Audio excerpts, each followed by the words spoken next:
Lights, cameras in my face. Hands on the stand, trying to plead her case. Said it was love, but it smelled like a scheme. Trading a husband for a teenage dream. Hands on trial, scandals burning hot. Teacher with a plan, but she got caught. Hands on trial, verdict in the air. Justice is coming, better say your prayer.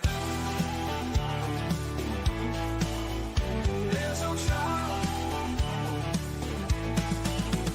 Whispers loud, jury's taking notes. Star witness, kids in their Sunday coats. Bang of a gavel, lies start to crawl. She wanted romance, he ended it all. Hands on trial, scandals burning hot. Teacher with a plan, but she got caught. Hands on trial, verdict in the air. Justice is coming, better say your prayer.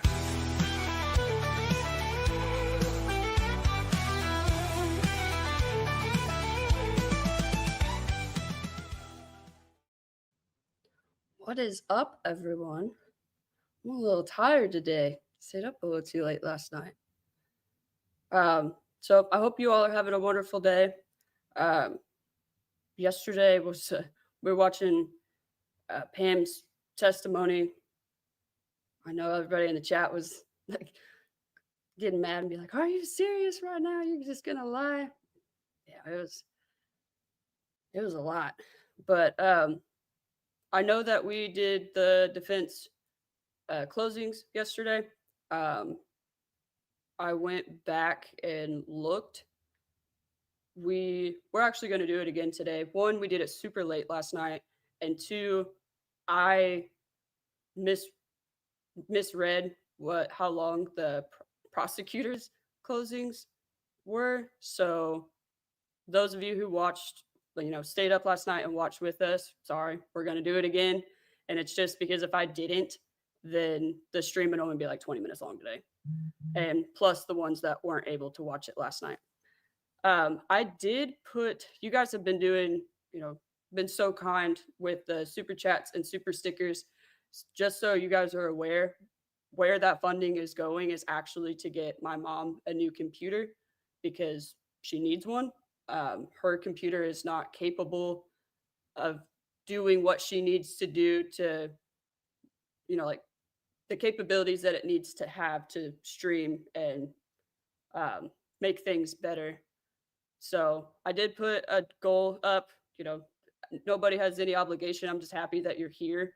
But just so you know, like any previous funding, any, future funding or whatever, all of that is going to get her a new computer to help her out, help grow the channel so she has the capabilities to do more things.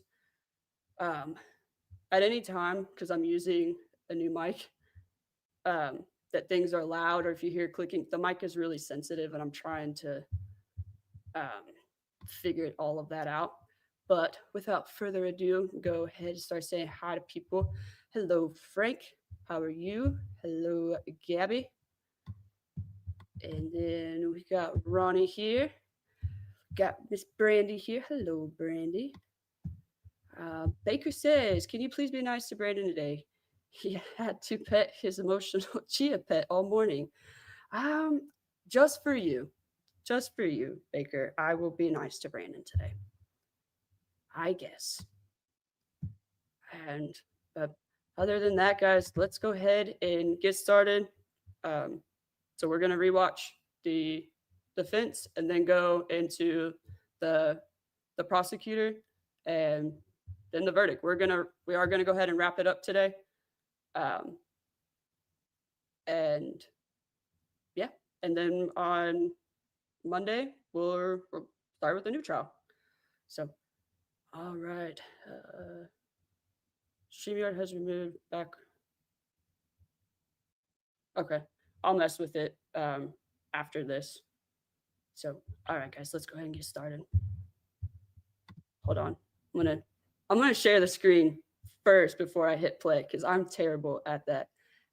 Side note, I do have a storm coming in, so if this whole thing just all of a sudden I'm not here, then sorry. What's up, Sir Frank? All right, add to stage. Here we go. Thank you folks for being willing to sit through this. The last couple of weeks hasn't been quite a time for me. A lot of cameras out there. The cameras are there for a reason. There's people to whom these events that you've watched and here this is entertainment, okay? They're not out there because they're interested in the law or because they're real empathetic people. They're out there because it's entertainment. It hasn't been entertainment for anybody in this room. It has been entertainment for Pamela Smart, has been entertainment for Gregg Smart's parents, for his family, has been entertainment for Pamela's family. When a person loses a limb, an arm, say, for a long time afterwards, for years afterwards, they feel the arm and what they feel is an aching pain. Part of them is gone, but they can feel it, they think it's there, and it throbs with pain. That's what these people feel. Who did it?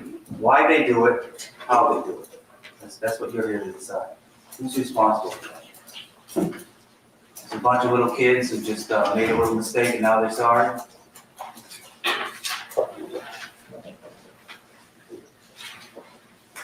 The state brought in 3 chronologically aged children who have been found by a court of law to be mature enough to be treated as adults. 3 chronologically aged children who have gotten their reward. They don't have to worry about spending the rest of their life in prison. Those 3 lovely little children in 2 years could come into this court and ask for time off their sentence. They won't get it the first time. They won't get it the second time. They won't get it the third time. But you know they're not going to grow old in that prison.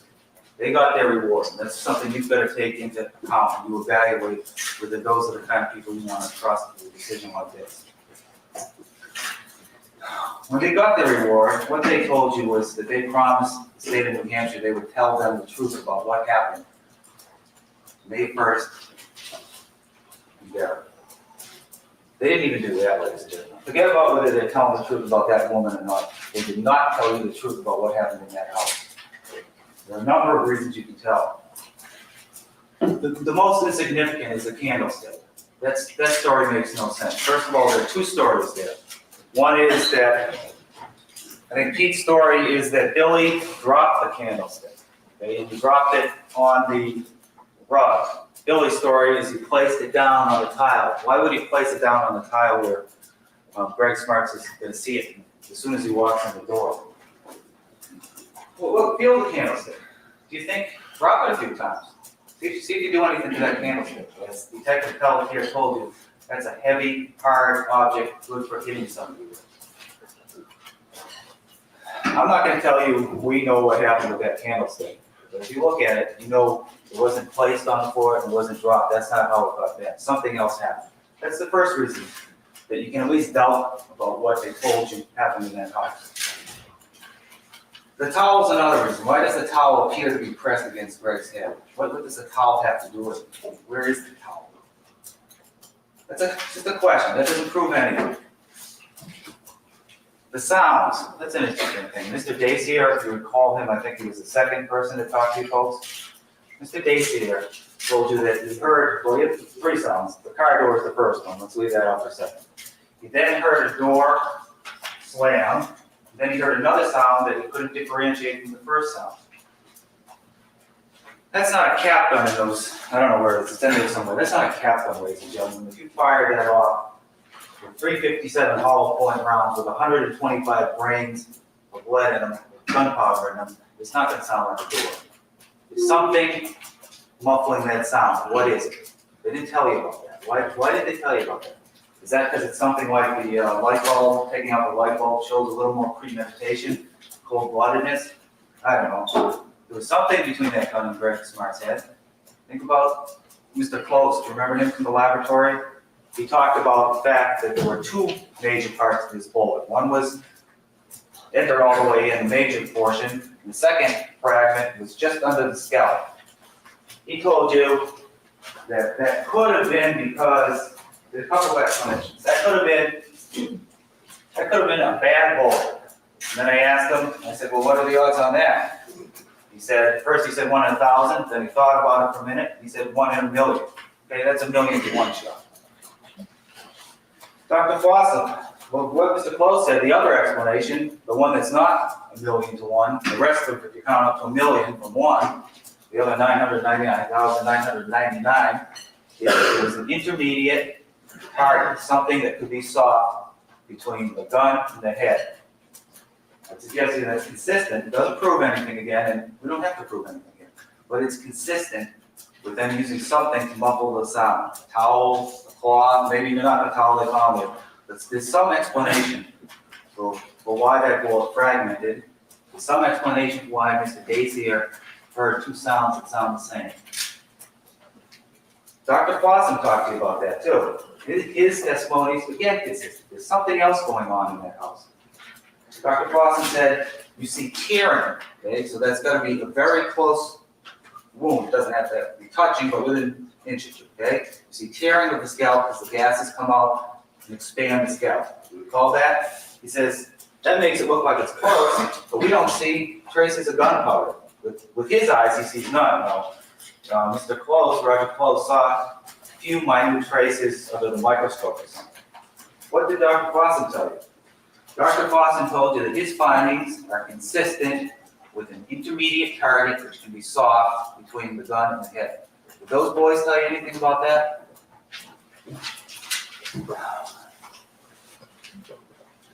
Most importantly, you know they didn't tell you the truth about what went on in that house because of the ring.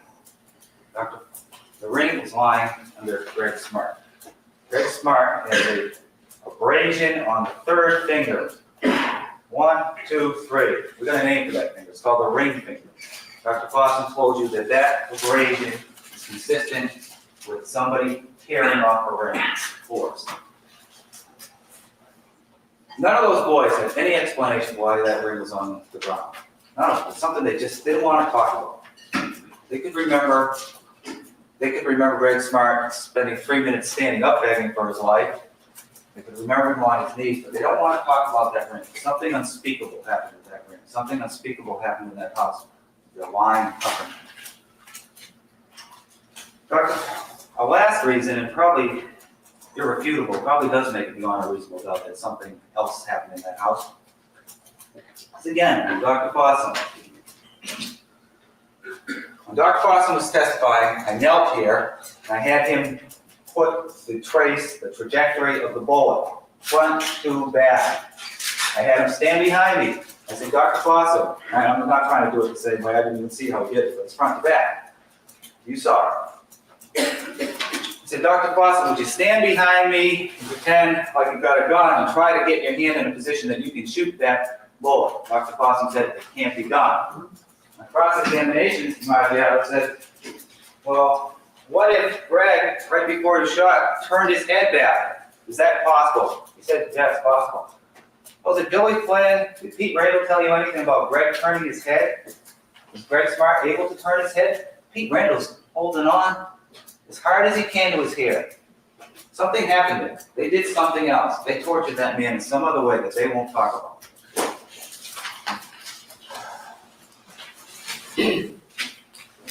They're liars, though. That's the point. Did the ring fall off? No. They got a deal. They promised to testify and they came here and lied about some detail. It doesn't really matter what it is. Some lie. Who are they? Who are these kids? Are they somebody you ought to feel sorry for? Think for a minute the way the prosecution talked to Brian Washburn, the scorn, the derision in their voice when they asked Brian Washburn questions. And think of the way they talked to Billy Flynn. Who should we be nice to here? Did Brian Washburn commit the crime of trying to keep a secret that his friend asked him to keep as long as he could, and then when there's nothing else he could do about it, he came forward? He did that. Is that a reason to treat him the way he was treated in front of this jury? How did the state of New Hampshire treat those three boys? Do you hear any derision? Do you hear any kind of confrontation with them whatsoever? They want you to feel sorry for those boys. Billy Flynn. Billy Flynn lost his father while he was a child. That's sad. No doubt about it. What does it have to do with this case? Why ask Mrs. Flynn Billy was withdrawn for months afterwards, and that's sad too. But does it have anything to do with this case? Is the only point of that so that you feel sorry for Billy Flynn? Feel sorry for Billy Flynn if you want, but it doesn't have anything to do with this case.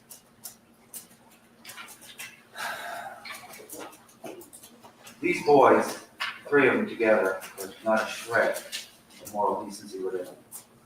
And you can see that, they took that stand, testified to God to tell the truth. That has absolutely no meaning to those boys.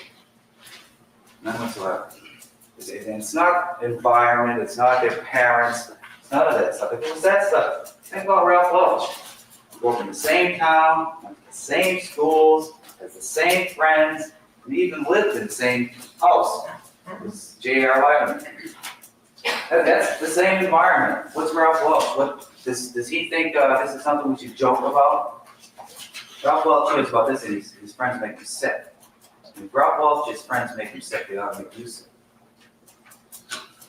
Who are these boys? Pete Randall, the assassin, the boy whose dream was to be an assassin, and his dream came true. That's something.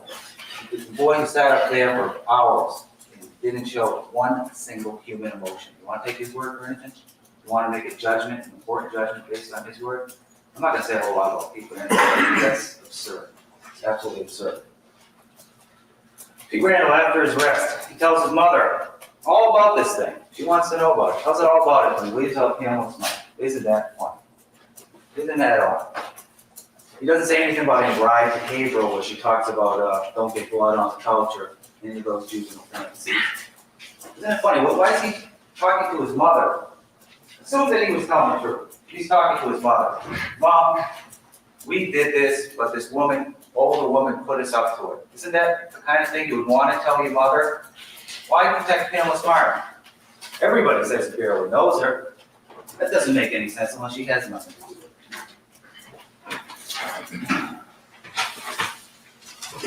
Like I said, I'm just not going to waste a lot of time to do that. Vance Latterman, who's he? Latterman the liar.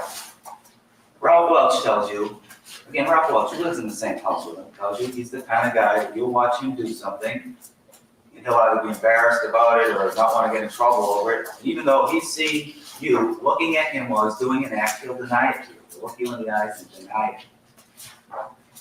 But what's a lie he told? Well, for one thing, he told you that before May 1st, he knew from Pamela that she was going to get $174,000 in insurance.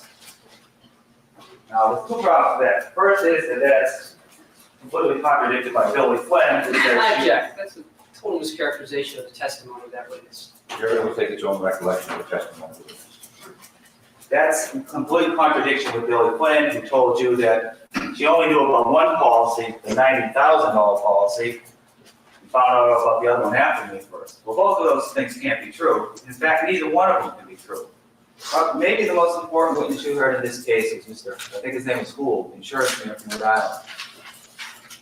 What did he tell you? What's important about it? He told you that in regards to the $90,000 policy, in order to figure out the benefits, you have to go back a year from when the person dies. You have to use a formula. You have to know their commissions, their salaries. You have to know what Gregg Smart can be sold the policy that night, the very night you went out on an appointment. You have to know whether he sold one, whether he earned a commission on it.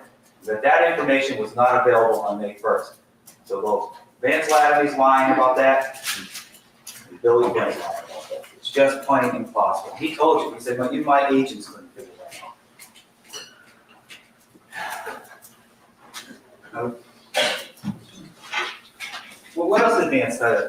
He tells you, well, he's got a problem with the laughing in the car on the way back, because he already goofed and told Pelletier about that. So he's going to eat that one. And he says, yeah, there's a little bit of that going on, but over the next couple of days and weeks, I started feeling remorse really bad about this. Ralph Welch was asked if there was any remorse. He didn't see any remorse from his friends. That wasn't a couple of days, a week later. That was 4 or 5 weeks later. There was no remorse. There was no remorse when they were here on the stand. Old JR tells you, we never talked at the juvenile center, the ABC. Why? Because it's a rule that told us not to. Well, there's a couple of problems. There's rules against killing human beings, and he had no problem transgressing that rule. That's one problem. He's then confronted. He just didn't know he had a letter to his girlfriend. He's confronted with that. That shows that what he's just said is a lie. So what does he do? Does he admit the truth? And, of course they talked about the case in the agency. That's human nature. That's not the point whether they talked there. So it is the most important thing in their lives. And of course, any three. They, again, like I said this last night, I understand he has a job, but, him trying to sit here and say what Billy Flynn said to his mom is, oh, well, of course you're going to try to pin it on somebody else. Like, no, he said what happened. And then he's going, are they going to admit guilt in this? Well, yeah, because they took a second degree charge and then testified. And not only did Billy Flynn testify, he showed you exactly how it happened. You made him get up and show the jury exactly how it happened. So yeah, they've already admitted their guilt, their fault in this. But that's not what this is about. This is about Pam admitting hers. Oh, goodness. Individuals, they're facing the same charge. If they got an opportunity, they talk about it. That's not the point. The point is that they came in here and lied to you about it. When he's faced with essentially irrefutable proof, because it's in his own handwriting, from his own mind, with his fingers to make the words, Bill's leaving, I'm so sorry. We talk all the time. Whenever the guards aren't looking, you've got the letters, you've got the exact words. When he's faced with that, what does he do? Does he fess up and admit the truth? Well, he tells you another lie. He says, I was just exaggerating. That's as big a lie as the first one.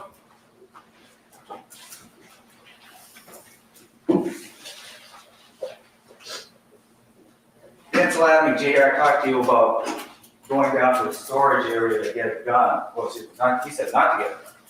He talked to you about a burglary. He claimed that he always thought it was before May 1st, but he read some unknown paper that we haven't seen that told him it was after May 1st, it was May 4th. But anyway, he talks about that, and he wasn't going to get a gun. Ralph Welch was along with him. Ralph Welch said they wouldn't leave until they found a gun. He talked to you about all the efforts they made to find a gun. They were consciously looking for a gun. Again, that's just a lie.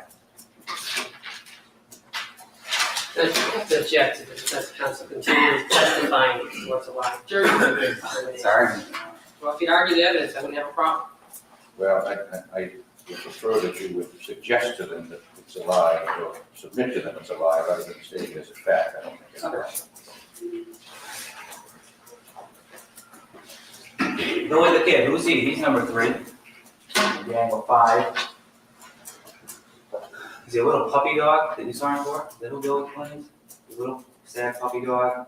Or is he the kid that after killing a human being who was begged for his life for 3 minutes standing up, and we don't know how long on his knees? Is he a kid that right after doing that talks about thrill, power, charge, killing somebody?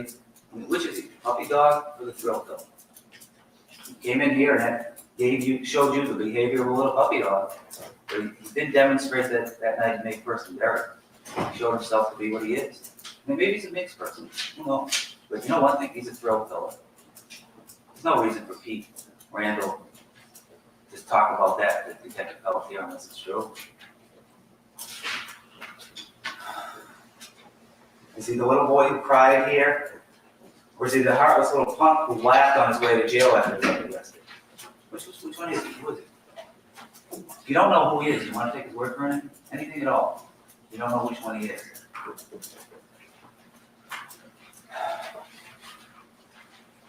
You know, one thing he lied about. You don't know it. There's some possibility in why. He told you that within 3 days prior to May 1st, that he went with Pam Smart to a bank in Hampton to get money, $30, to buy bullets to kill her husband. Now that's a pretty simple thing to confirm or not confirm. You've got the burden of proving something beyond a reasonable doubt. Here's the kicker. Go to the bank, get the records. Move into the bank, bought the records. You'll look at the records, okay? You'll see that there's nothing that comes out from either the ATM machine or the account within 3 days. You see, the last one's a check written, I think it's the Shaws and Derry or something like that. Mr. Martin, cross-examination brought something to your attention that's evidently true. You can take a credit card and get money out of some of these machines. We don't know whether you can do it at that particular bank.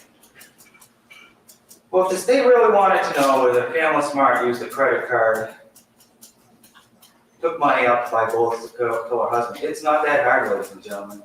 You get a credit check. On a credit check, you go to a credit bureau. You get a credit check on Pamela Smart. Let's know what her credit cards are. You then subpoena into court the records of each and every one of those credit card companies. That's easy. It would take a day. That's all. If you have the burden of proving something beyond a reasonable doubt, that's one of the hard points in Billy Flynn's story. That's one of the things you can confirm it or you can prove it to be a lie. If you've got the burden of proving that he's telling the truth beyond a reasonable doubt, those few places where you can grab a hold of his story and find out if it's true or not, wouldn't you go do that? And if it wasn't done for you, could you ever say you proved that he's telling the truth beyond a reasonable doubt? Billy Flynn tells you, I got those 357 hollow points, 125-gram bullets. The reason I did that was for humanitarian purposes. We would like you to believe that he thought. I object again to the characterization. We're able to take its own recollection of his testimony, its argument. That is argument. He did not say the words humanitarian purposes. However, what was the impression he left you with? I wanted to make it get over quick, spare Gregg Smart. What's he saying? It's humanitarian purposes.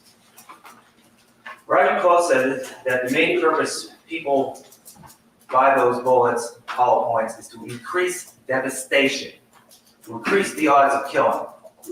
Which one do you think is the real reason? I think if you go through your notes, you'll see that one of the other boys, I believe my memory is, and use your notes. He spoke, well, there's 15 of you now, there'll be 12 of you. One of the other boys, I believe, said the purpose of those bullets was to increase devastation. That's not the exact word. Which is true? Is what Billy Flynn told you true? Or is what his cohort, his fellow gang member, his fellow weasel, his fellow vermin, what they told you, is that true? Is what Roger Close told you true?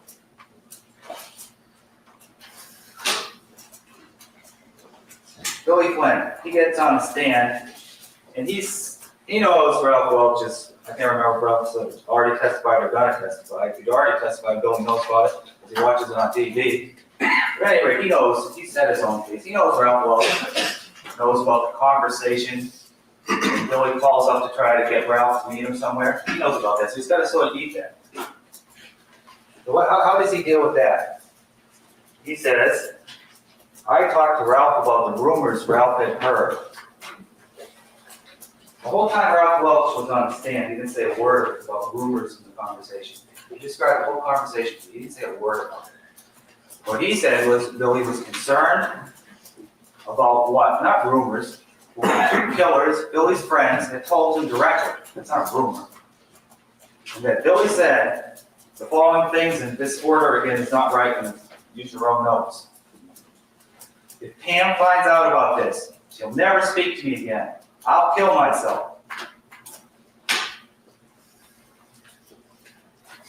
Does that get a little sense of deja vu when you hear that? Does it get into something else? Those are the same things that he was always saying to that woman. If you leave me, I'll kill myself. Ralph Welch said that, right?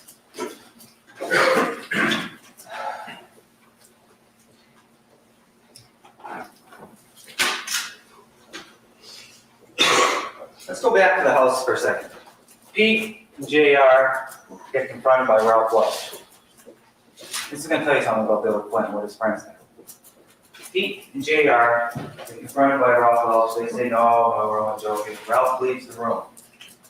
He hears something. Now, Ralph's recollection is, let me think for a minute. I'll try and get it as close as I can. When Billy finds out about this, he'll be pissed. Period. You know who's next. Close. I'm not sure it's exactly right. I asked Detective Pelletier what one of the other two boys had told him was said. What they said was, when Billy finds out about this, he'll be pissed, that sort of talk. He's gonna kill Raymond Ball. When Billy finds out about this, he's gonna kill Raymond Ball. Is Billy a little puppy?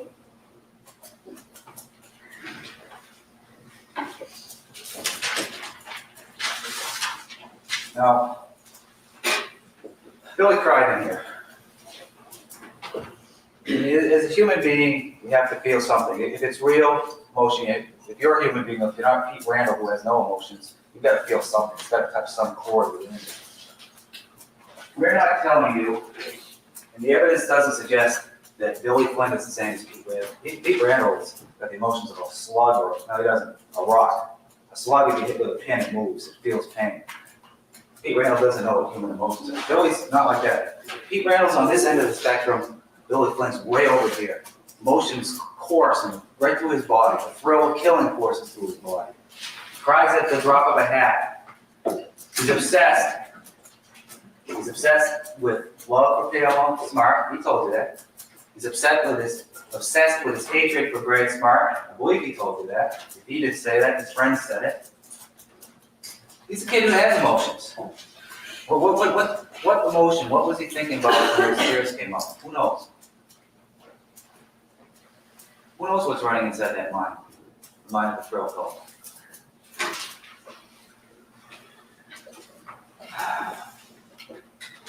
All three of these boys told you that they wouldn't plead guilty unless all of them were taken care of.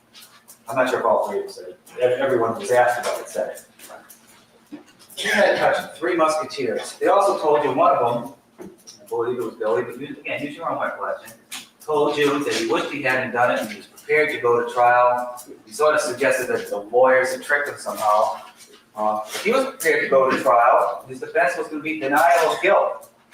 Well, what story was he going to tell that jury if he testified in his own trial? Was he going to raise his hand exactly the same way? Swear to God, was he going to look 12 people in the eye? Was he going to tell a lie then? Another lie? A different lie? I object to speculating it was Bill Flynn. It's clearly not the testimony of Bill Flynn in this case. Giving the testimony of Bill Flynn and just leaving it open like that is really unfair to all 3 witnesses. Well, I guess I'll remind the jury that in any criminal case, a defendant has a constitutional right to take a witness stand and testify.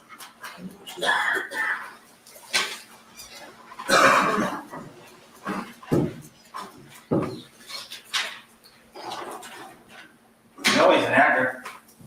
You know he can show emotions when he doesn't feel them. Day after Gregg Smart's death, Mrs. Kinsman calls a couple of them in the office and he modes fine perfectly. That's an act. Was what he did up there in there. Do you know one way or another? You know, people like, oh really, it's Cecilia too. Oh, horrible. People like these are problems for prosecutors. The problem because they're really not human beings worthy of belief. They're bad people. They did bad, horrible, horrible things.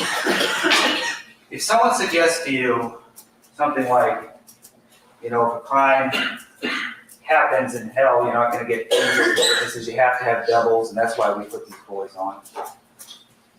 Someone says to you about Cecilia, to catch a fish or something, you have to put a worm on the hook, you don't put a cupcake on the hook.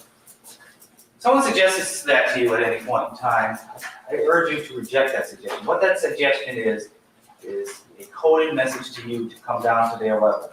To bring the standards of American justice, proof beyond a reasonable doubt, presumption of innocence, your skepticism, take all those things and drop them down to the sewer where those people live. Those are things you have to take into account and determine whether or not you want to believe any of those people.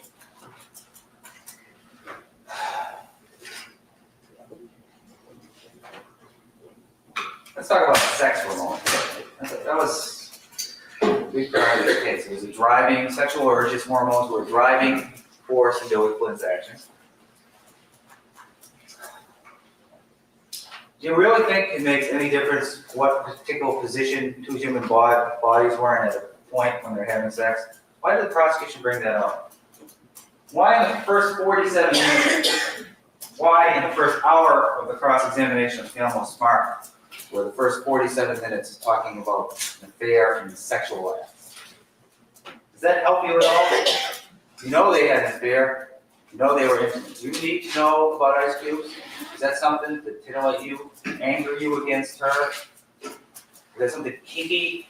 Well, how does that get you any further along in your analysis of what happened, whether she's guilty or innocent? Is she guilty of an affair? You betcha. You betcha. She's a married woman. She's not supposed to have affairs. Is she guilty of that? You betcha. Is she guilty of having an affair with someone 6 or 6.5 years her junior? You betcha. Is she guilty of having an affair when she's not in the school, but she's essentially in a position of authority, abusing that authority?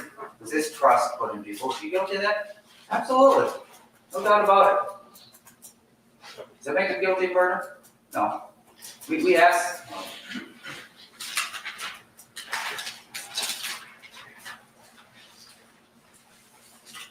Proof beyond a reasonable doubt. Now, it seems like light years ago that we talked, and the judge talked to you about the burden of proof and why it's so important to hold the state to that burden. You can't drop it down.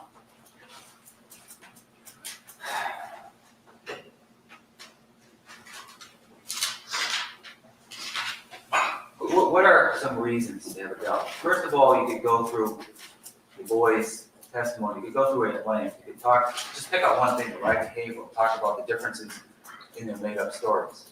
Okay? Was the gun shown to Pamela? Wasn't it shown to Pamela? Was it in the waist? Was it in the jacket? You can go through those things. You can do that for the whole case, and I suggest you may want to do that. I'm not going to do that again. I'm going to point out 4 or 5 areas that have to give you a reasonable doubt. Point one is the bank. I already talked to you about that. If you want to, as I said before, if you want to prove beyond a reasonable doubt that Billy's telling the truth about that, just chase down her records, her credit card records. No big deal.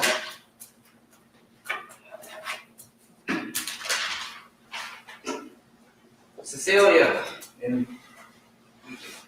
quite frankly, I'm not even sure it's Cecilia. Maybe Billy, maybe one. I think it's either Cecilia or Billy. One of those two told you. Pamela came back after the funeral. The first time they saw her, she said she just couldn't cry.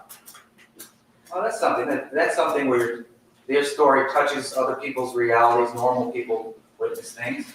Was she able to cry? Whether or not she's faking it or not, was she able to cry? They're saying she came back and said, I couldn't cry.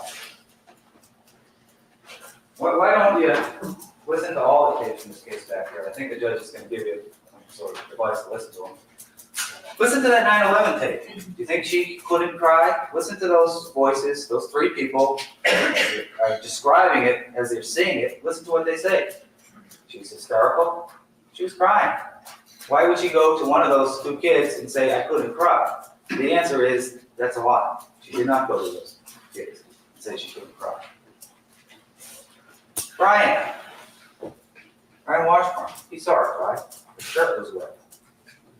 Whether it was sweat, she was hot, maybe it was sweat. She was crying.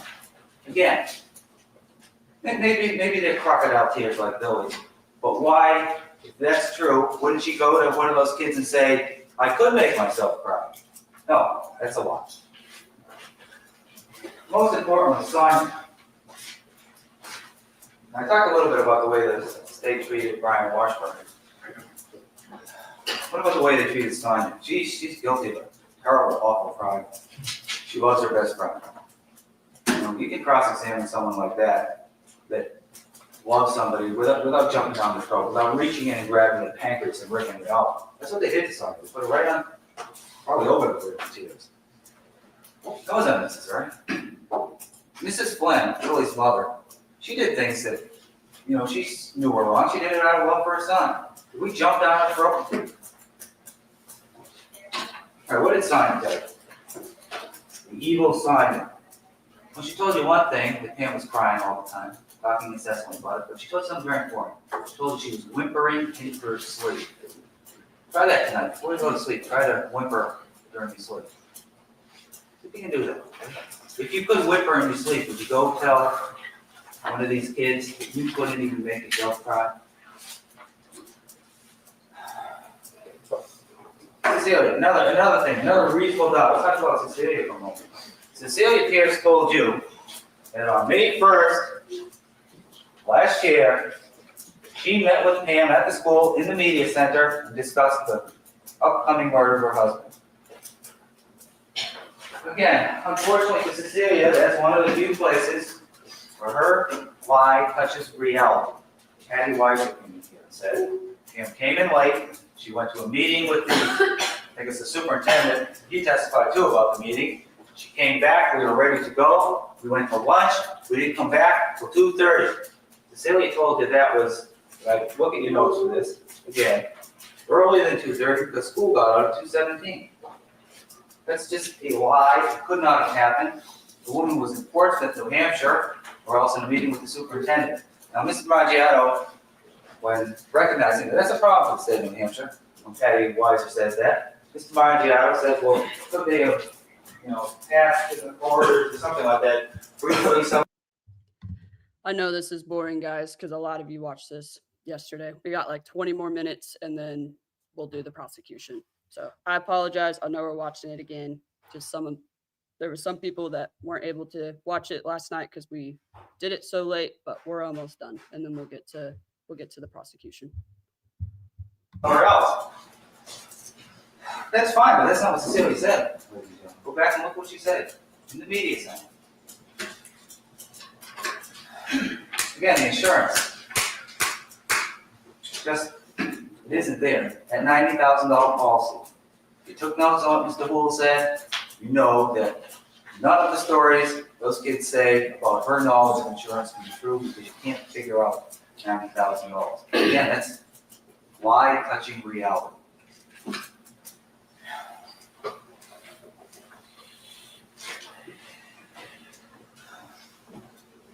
Think about who Cecilia Pierce called with the information on the gun. When she's out there trying to figure out if her father, she can steal from her father. She called Pamela Smart, called a friend, quote unquote friend, Billy. She calls him twice. She tries to set up, first of all, she tries to see if her father's got whatever she talks about it anyway. Then her friend, I think the name was Tammy something or other, that she called her friend, and evidently was a supervisor. She steals from that person who's never done anything to her. And she tries to sets it up for steal, again, with her friend Billy. That's Billy. That's for Billy, not for him. What motivates Cecilia Pierce? I don't think we have a clue based on this evidence. I don't think there's a clue. I strike the other thing. There isn't a clue. Is she jealous of something? Who knows?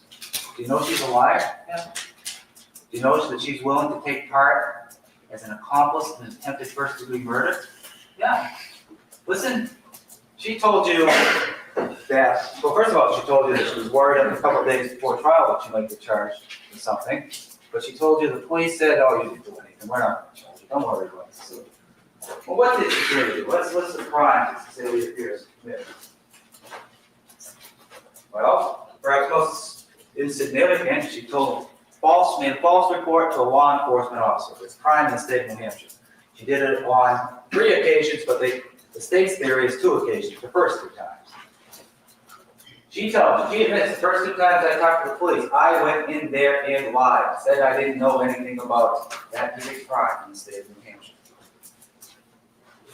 Captain Jackson says you didn't do anything, we're not going to charge you. He told her the 3rd time she went in that she committed a crime. I think she called it obstruction or hindering or something, but that's what she meant was false report to the police officer. That's a crime. She got a walk on. She got a deal, a good deal. Forget about the $100,000. That comes after all that. That doesn't play a whole part. It tells you a little bit about what kind of person she is, but not much really. You can't blame a poor kid for taking, poor in the sense of indigent, not having money for taking money. I'm not going to do that. But she committed a crime there. What else does Cecilia Pierce do? When the judge reads you the charges, he's got to go through all the elements of the indictments against Pamela. Why don't you listen to a couple of them, okay? Listen to conspiracy, and while you're listening to it, you're trying to see if it applies to this woman. Listen to it and see if it applies to Cecilia Pierce. Agrees with one or more persons that an act shall be committed in a overt act is done in furtherance of that agreement. The overt act is more than one. The phone call is an overt act. Billy Flynn going down, rifling through a car is an overt act. Driving to the other place, the house, to look for a gun, that's an overt act. Cecilia Pierce is guilty of conspiracy to commit first-degree murder. She's out there doing okay.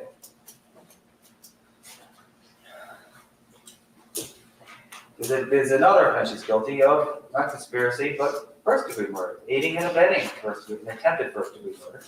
She attempted to get a gun to help Billy Flynn kill a human being. That's a charge. I mean, that's a crime. That's serious. She's gonna walk. Captain Jackson, because the state of New Hampshire needs her or wants her as a witness, gives her a walk on it. We don't think he did anything wrong.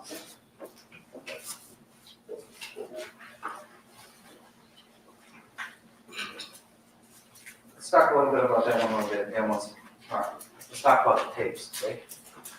Play the tapes. If you have the transcripts, read them. Okay? You're going to see things in there that are damning. You're going to see things in there that are totally consistent with innocence. You can see that those tapes are a product of Nest mind.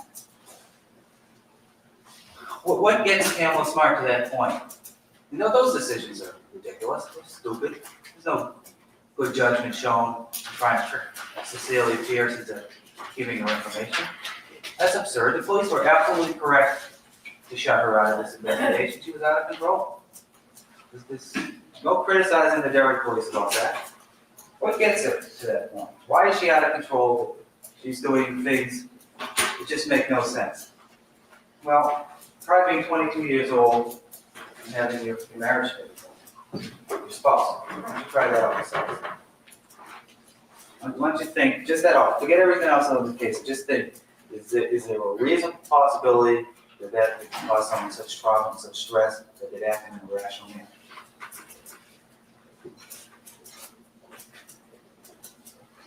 Well, what's it like? What is it like when death comes? Not after a long illness for your spouse, not when you've prepared yourself and steeled yourself for it, when it comes absolutely out of nowhere. What's that like? What does that do to a human being? Now, some people can bear up after that. There are some people that are as strong as anything that can take it. Some people aren't. Some people break easier than other people. Add to that, have rumors start flying around town. Cecilia told you there were rumors, and Pamela told you there were rumors. The rumors are all kinds of things. They involve your husband being in the mafia, they involve him being a drug dealer, they involve you. What does that do to the mind? It's already, there's a breaking point. I think it's called, I don't know what it's called, it might be called tensile strength or something of metals. There's a point where something snaps, okay? Do those rumors help get the mental back, the mind back to its normal state, or does that put more pressure on the mind? Think about that night in Hampton. She is letting Cecilia drive her car. There's no dispute about what happened there. Everybody agrees about that. They're driving the car along.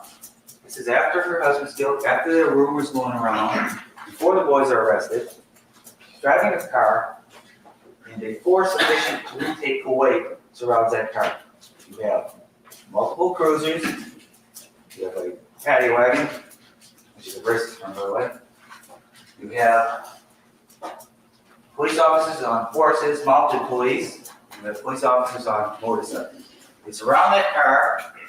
They put a spotlight directly on your face. It's nighttime. You're two young women alone. You go to move your dog. You get screamed at, told to hold your hand up, and you kept there for 10 minutes. Your husband's been killed. What does that do? What is the tensile strength? I mean, is that enough to snap a human being? Is that enough to cause a human being to act irrationally? That's not the end of it. 1, 2 days after that happens,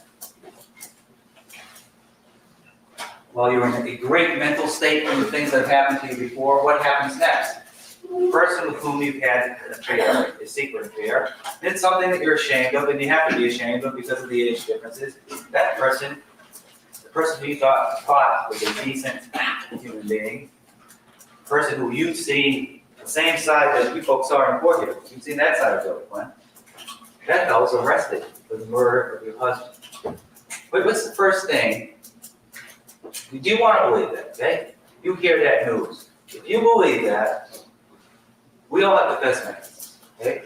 If you believe that, that means that you're having the affair, whether or not you're legally guilty of the death of your husband. That means you're having the affair with the death of your husband. That someone you loved, and because you love somebody, they killed someone else who loved you even more. Would you embrace that and say, good, I'm happy they solved it? Or would a person shrink from that and get as far away from that and pray and hope that that wasn't true and try to find a way to show it wasn't true? That's a hard one.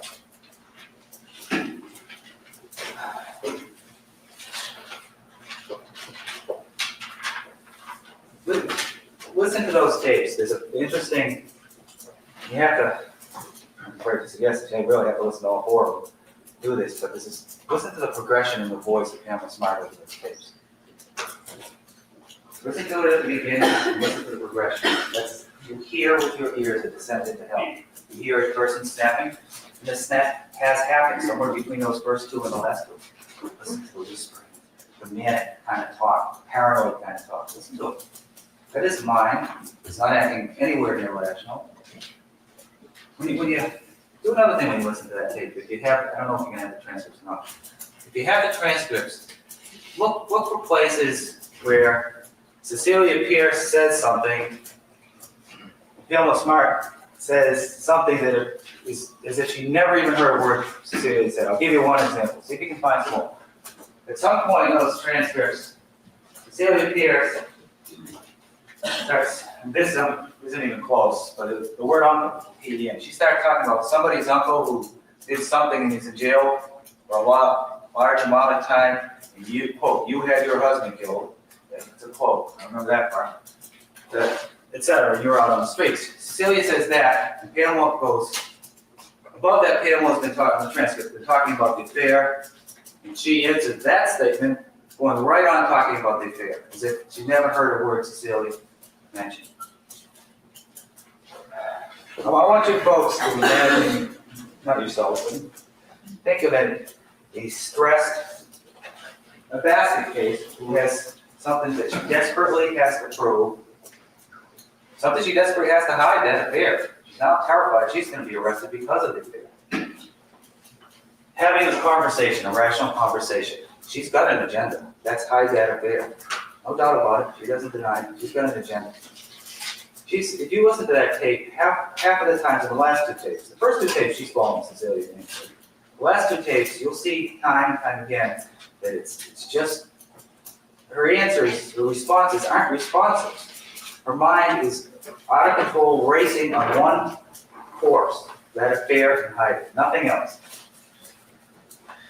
Listen again to the tape. Cecilia starts talking about somebody looking for the gun. I think it's Mr. Fowler. You're going to have to take a look at it. Cecilia says, here they went looking for the gun. And it's clearly the gun to kill Gregg Smart.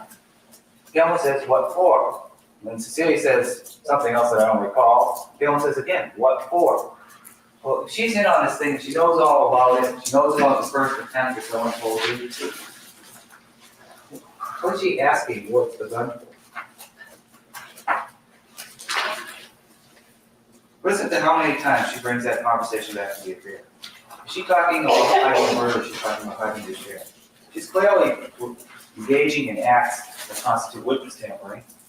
Okay? And there's no, the acts she does, she tries to get Cecilia to lie to the police. No doubt about it. Okay? Or to withhold information. Not a single doubt about it. But is she trying? First of all, what you, as human beings, have to decide what controls that, what brings you to that point. In the reasonable doubt instruction, it's an interesting thing, right? The judge is going to give it. At the end of it, it says, if you find that somebody, the state has proven their case beyond a reasonable doubt, you should, and that's the word I'm underlining with my hand here, you should find the person guilty. If you find they haven't proven it, you must find the person not guilty. I don't know if I said that right. You should find them guilty if they prove it. I object to this counsel giving the law. You're going to instruct the jury. I can comment on the instructions around the law. There's a difference between should and must. One is mandatory, must is mandatory, it should is in the normal course of affairs, that's what you should do. And the difference is because sometimes there's circumstances where someone does acts that, if you look at them in the back, constitute a crime. And she does, those acts she does with sincerity is in a vacuum is witness tampering.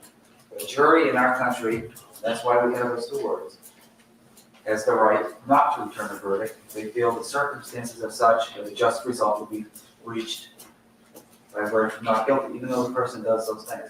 But on that witness tampering, I'm telling you two things. I'm telling you the acts are there, you did them all, and that you shouldn't have fired guilty because of the factors and what was going on in her mind. She snapped. I want you to listen to those tapes. What you're going to hear there is a woman who had been, over a course of a long time, emotionally drawn into quarters. It's as if they could drawn in quarters when they take 4 horses and tie them to your limbs and pull them apart. Being ripped from all sides. Being ripped from her love, her Bill, her fear from being arrested, her desire to find out what happened, and hopefully it isn't Bill. She's being torn every which way. That's what you're going to hear that in her voice.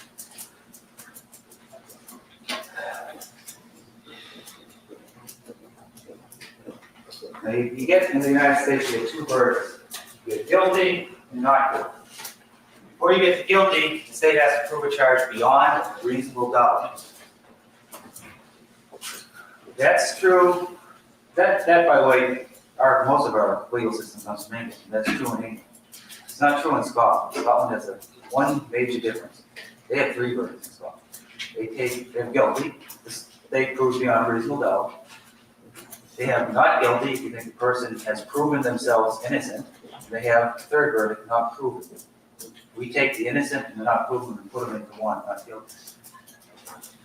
I won't tell you that we have proven beyond a reasonable doubt Pamela Smart's innocent. I won't say that. I'll tell you that there are multiple reasonable doubts about whether she's guilty. But I won't tell you we proved the negative. I'll tell you one thing. Forget about what I'll tell you. One thing is for certain, that the correct verdict in this case is either the not guilty or the not proven, which in America we put together into a not guilty. There's reasonable doubts. What happened on Misty Morning Drive on May 1st, 1990 was an abomination. That's the word for it. It comes from the Old Testament, a portion of the Old Testament where they talk about the cycle you have in life. You're a child first, you're a teenager, you become a young adult, you marry, you have children, your parents become grandchildren. You grow older, your parents die, you bury them. That's a proper normal cycle of life. Somewhere in the Old Testament, I don't know where, it was in a motel room on Central Planet. Somewhere in there, they talk about parents burying their children and breaking that cycle. That's an abomination. That's what the Bible says. It's an abomination. That's what those kids are guilty of. That's what happened. It's a word that doesn't really describe anything else, perhaps the Holocaust. Nothing else in the human life really fits that word. People, the vicious animals who brought you that abomination, there's 5 of them. We only really heard 4 of them. We haven't really followed. We don't know much about them. The 4 who took part in that, 3 boys, Cecilia Pierce. Those 3 boys, at least, laughed and joked as they set out to kill Billy Flynn, Mr. Remorse, Mr. Tears. When he went out the first time to kill Gregg Smart, was the follower, what did he say to Ralph Welch? Braggadocio or whatever the word is. We're going to go do Gregg Smart. They laughed as they set out to kill. These people who boast the thrill of killing, the power of killing, the people who laugh on the way to jail, been arrested for first-degree murder. It's something funny. They took one life. What they really want to do is take another one. Billy Flynn can't have Pamela Smart. Nobody's going to have Pamela Smart. That's what Billy Flynn wants. What they want is, at the end of this case, they want you to make an awful, horrible mistake. They want you to go to laugh at you folks. I wouldn't let them do that. You know, all these, the judge is gonna tell you about the presumption of innocence and reasonable doubt. I'm not gonna go over that. I'm gonna tell you a little story about why that's so important. As I said, those rules of law come from England. England, there's one big difference in England from here. I told you about the difference with Scotland. In England, they don't have a constitution. Those rules can be suspended at any time. Those rules have been suspended for about, I don't know, a number of years in cases of IRA, people charged with working for the IRA. The basis of the objection is bringing analogies of what may have happened in England with IRA people or other cases. They make analogies, you're not supposed to, I are think he's just trying to scare the jury. As I said, in England, they don't have a constitution. Either Parliament, the courts in some circumstances can do away with juries, can do away with proof beyond a reasonable doubt. They've done it. Well, we were sitting here in this courtroom. It's either 6 or 8, I can't remember. 6 or 8 Irish men, or women, I think, who had been convicted 16 years ago of murder were set free. And they were set free because they had been tried in a courtroom where there was no proof beyond a reasonable doubt, where they didn't have the right to confront their accusers. None of the protections we have here that are so important. Those things aren't cheap. People die in wars for those things. We fought a war to get those rights. It's no accident the first 10 of the Bill of Rights amendments to the Constitution are those rights. Those are your rights and our rights. Don't cheapen them. Don't bring them down to Billy Flynn and Cecilia Pierce's level. Look at this evidence. Go through it all. Really take your time. You're never gonna. We hope you're never gonna make a more important decision. But we certainly hope you don't ever have to make a decision more important. Do the right thing. Thank you. Well, that was enough to make someone want to like drink bleach. That's a joke, YouTube. It's a joke. Figure of speech. Don't get all mad. But there was something my mom said. Where'd that go? Yeah, Cecilia. She count her lucky stars. She wasn't charged with it. Absolutely.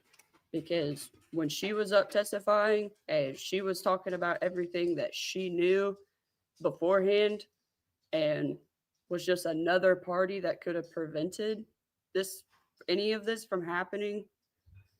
Yeah, she should be very, very, very thankful. We are going to do the state's closing. So hopefully that's way more exciting. It wasn't exciting with the defense going through it one time. It really wasn't exciting going through it the second time.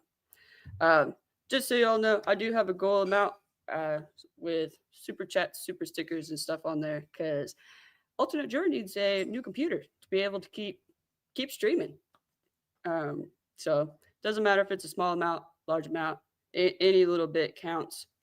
Again, not an obligation. We are all just happy. Like, I'm happy. I know my mom's happy that you guys are just here with us and hanging out.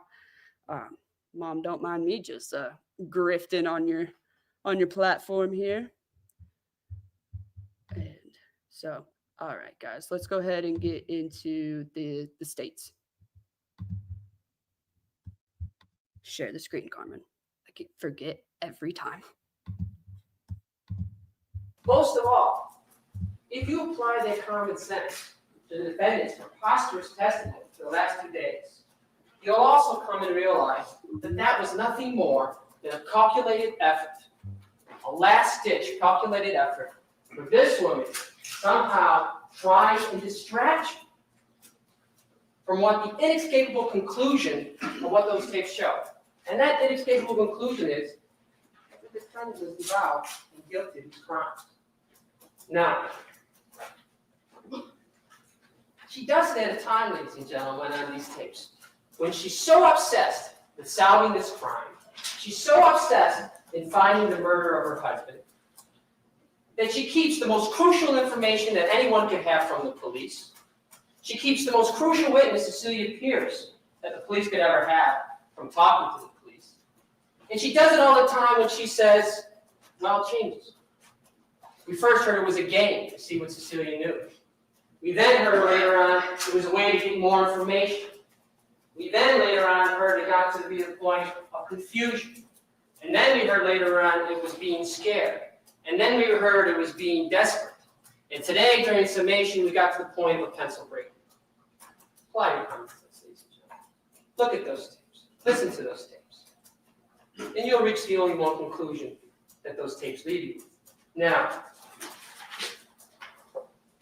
the task before you is somewhat obvious, somewhat simple. There's no question in this case who physically killed Gregg Smart. No question that Pete Randall held a knife to his neck, held his hand in his hair, nodded to Bill Flynn, or Bill Flynn nodded to him. And there's no question that Bill Flynn, after tapping his breast pocket, took out that gun, pointed it down at Gregg Smart, and pulled the trigger. No question about that. You don't have to waste a moment of deliberations on who killed Gregg Smart. There's no question that JR told you he drove them up that night. No question about that. We all know that. You don't have to waste a moment of time deliberating on that. And there's no question that all three of them tell you that this defendant was part of the plan. That this defendant knew what was going on. That this defendant was one of the co-conspirators, and she took part in the planning and the commission of the murder. There's no question, ladies and gentlemen, that she claims these three juveniles, adults, call them what you will, are lying. They're fabricating a story. They're masterminding the most vile concoction that ever came into a New Hampshire courtroom to get her. No question, because that's what she sees. So the only question you really have to answer is, who's telling the truth? Who's telling the truth? And the benefit you have in this case, ladies and gentlemen, is that you just don't have to listen to Bill Flynn, Pete Randall, and J.R. Madden. But you have all sorts of corroborating evidence which will support the defendant's guilt. You have the testimony of Cecilia Pierce. The defendant admits she's got no motive to lie here. You got the testimony of Ralph Welch, and I'll be talking about each of these as I go along. And you also have the testimony of a couple of people that were totally omitted in the defense counsel's summation. You're going to hear the testimony, I'm going to review with you the testimony of Cindy Buck and how significant that is in this case. I'm also going to review the testimony of George Moses and how significant that is in this case. And then at some point, I'm going to go over portions of those tapes. And you can decide for yourself whether this is a frantic woman, desperate, about to snap, or a cool call. Shinny, you didn't. I just replayed the defense that we actually had just watched last night. But since I played it so late last night, I decided to go ahead and go back through it today. We just started with the prosecution, so now you're not too late. Calculated operating, rallying the wagons around her. He's talking to lawyers, talking to Cecilia. Objection, Your Honor, on this basis, just comment on the record, counsel, this is improper. The tapes are over. Oil versus oil. Well, I guess I'll sustain the objection to the extent that it's a comment on the right to counsel, but it is closing argument. Well, you listen to the tapes and you see what she was doing at that time. What you'll see is, as the circle was closing in on Pamela Smart, because Ralph Welch had gone to the police, she's doing everything in her power to set up a defense, to keep Cecilia Pierce quiet, to keep the police off the track. And when you do that, ladies and gentlemen, you'll see that the only fabrication that comes in this case is this defendant's testimony as to what those tapes meant and what happened between her and Bill Flynn. Now, to demonstrate, there's no doubt beyond, there's no reasonable doubt. Let's start with the testimony of Bill Flynn. Okay? There's no question the testimony of Bill Flynn makes out the elements in this case of conspiracy to commit murder as well as accomplice to first-degree murder. He tells you he and the defendant took part in the planning. He and the defendant sat down and talked about how it was going to be done. He and the defendant talked about getting a gun. He and the defendant talked about making it look like a burglary. He and the defendant talked about wearing gloves. He and the defendant talked about tying her hair back, his hair back. He and the defendant talked about when Gregg Smart would be home. He and the defendant talked about where she would be so that she would have an alibi. There's no question that his testimony, just on its face, makes out those two charges. He told you about 3 separate planned attempts that they had in this case, where she was at that time. Told you about prior attempts that failed. So Bill Flynn's testimony in of itself proves the case. But the question for you is, do you believe it? Well, where do we start? One of the things we talked about during voir dire, one of the things we talked about in this case was the manner in which someone would testify. Now, the defense counsel spent, 30 minutes on a summation telling us how much he didn't like Bill Flynn. He didn't like Pete Randall. He didn't like J.R. Ladley. Aren't they despicable individuals? Ladies and gentlemen, they are. No question about it. That's not the issue before us. We didn't put Pete Randall on the stand for you to like him.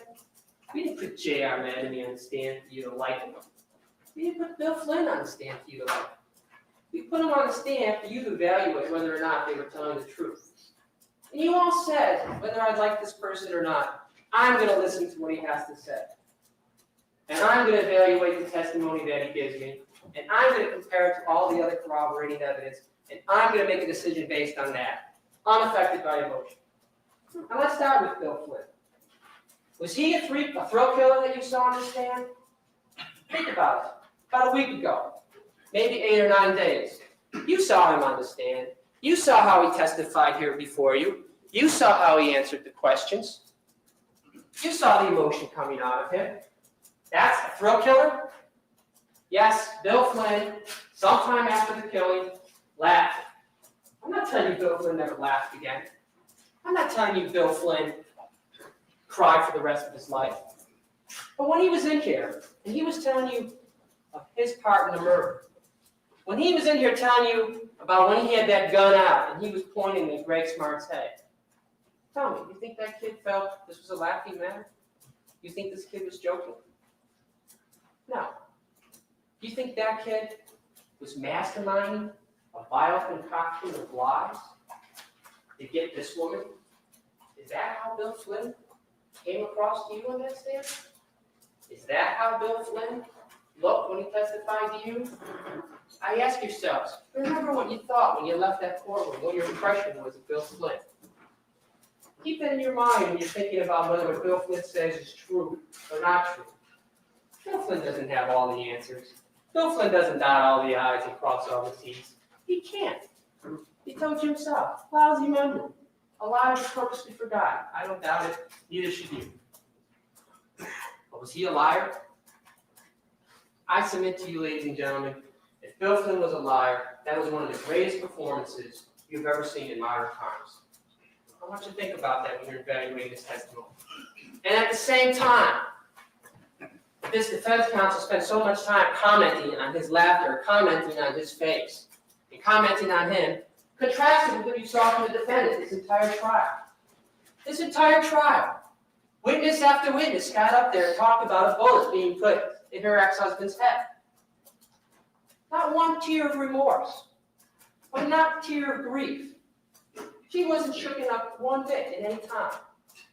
Contrast that face and mannerism when you compare it to the testimony of Bill Flynn. Now,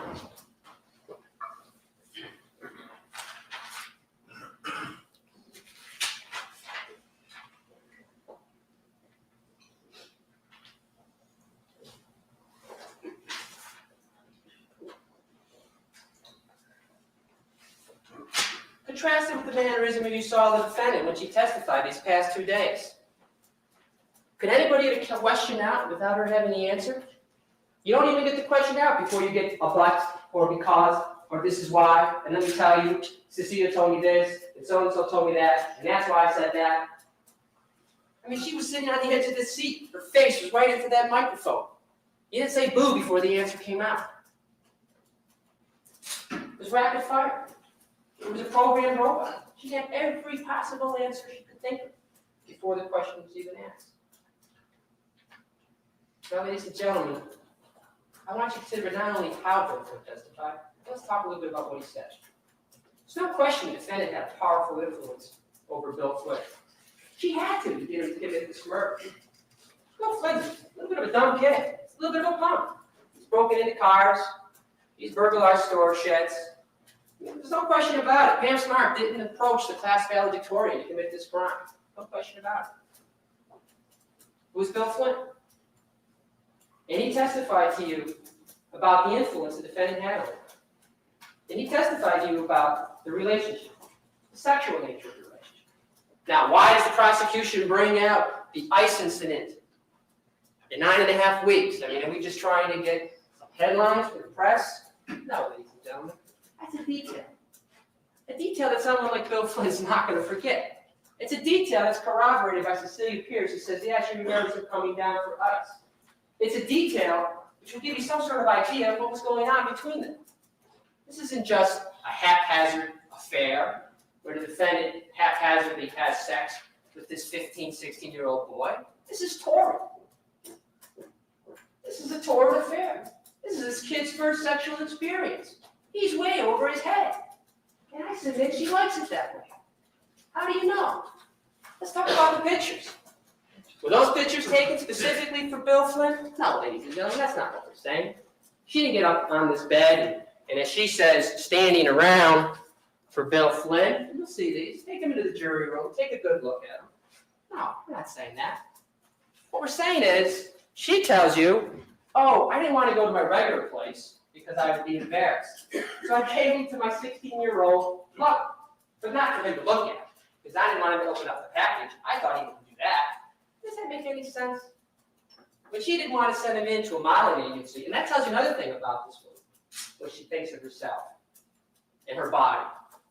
She was glad to give him to Bill Flynn. It was all part of the enticement process. Not only do you have pictures, ladies and gentlemen, and you have the sex in her condo during 9.5 weeks, Bill Flynn told you about other rendezvous. A couple of times at Salisbury Reservation, a couple of times at his house, a couple other times in the car. What's the point of bringing this all out to you? You don't care what that they had sex at this place or that place. It explains to you the nature of the relationship. I mean, she's totally deceiving her family and friends and her husband about this affair, and I submit to you she was very good at it. None of them had a clue what was going on. I mean, the art of deception is something that she's very good at. It's to show you that, hey, this is how it happens. You're going to have sex with a 16-year-old boy. You're going to do it at Salisbury Reservation. You're going to do it down on the beach in the car. You're going to do it somewhere where no one else is going to see you. That's the point of bringing it out to you. Same with the letters. What do the letters tell you in this case? Okay? Bill Flynn tells you, yeah, I got 8 or 9 letters. Saying how much she loved me. Some were sexually graphic. We didn't drag it out on exactly what the graphic detail was in these letters. We weren't bringing it out for that purpose to embarrass the defendant. We're bringing it out to show you what kind of relationship this is. According to her, it starts in late March and ends in late April. For every love letter she would have to send him, she would have had to send a Dear John letter right after the way she talks. She's talking to you breaking up all the time. But Bill Flynn is telling you he's getting these love letters. Some of them graphic, sexually explicit. What's the point? It explains the whole. It explains how a 16-year-old kid who can say, you really want me to murder your husband? Because, yeah, we're not going to be together. It's going to say, okay. You must be right, I'll do it. That's what's the point of bringing it out. And do you think the defendant is being candid and honest with you because she admits, yes, I wrote him letters? You notice how she answered that question when I said, were they sexually explicit? Apparently, yes. But who's she kidding?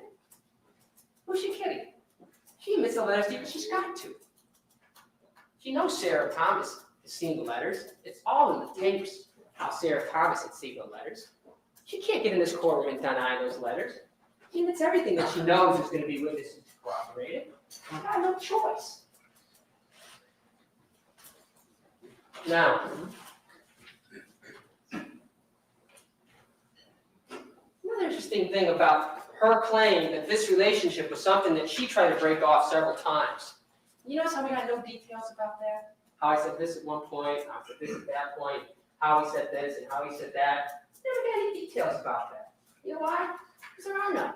Never happened. But when you ask Bill Flynn about the first kiss, he can tell you step by step how it happened. When you ask Bill Flynn about 9.5 weeks of her condominium, he tells you step by step how it happened if you wanted to. He can tell you everything. Her, we broke up 8 or 9 times ago. Yeah, that's a lot. That's what she tells you it happened. Why do I bring this out to you, ladies and gentlemen? Just to give you an idea of the nature of the relationship and the differences, the way they testify. Now, the important thing to remember here is Cecilia Pierce. There's no question in this case that Cecilia Pierce is a confidant of the defendant. She is the only person in the whole wide world who knows about the affairs. She is the only person who's with Cecilia, the defendant, and Bill Flynn when they have sex sometimes. Downstairs watching the movies. She's the only person who's the cover for that when they go out. She didn't know anything about these affairs breaking up. She didn't tell you anything about Bill Flynn and the defendant trying to break up. Now, with this kind of hold on Bill Flynn, it was very easy for her to justify the murder in this case. The defendant clearly told him of the abuse that Gregg Smart did to her. I mean, Bill Flynn told you, yeah. And let me just put me on a side point for a second. You know, the defendant is talking to you about so much of the dignity she wanted her husband to be buried. What was the first 2 things she told you when she took the stand? The first thing is my husband had an affair, which I submit to you was just to sort of suggest an explanation as to why she had an affair.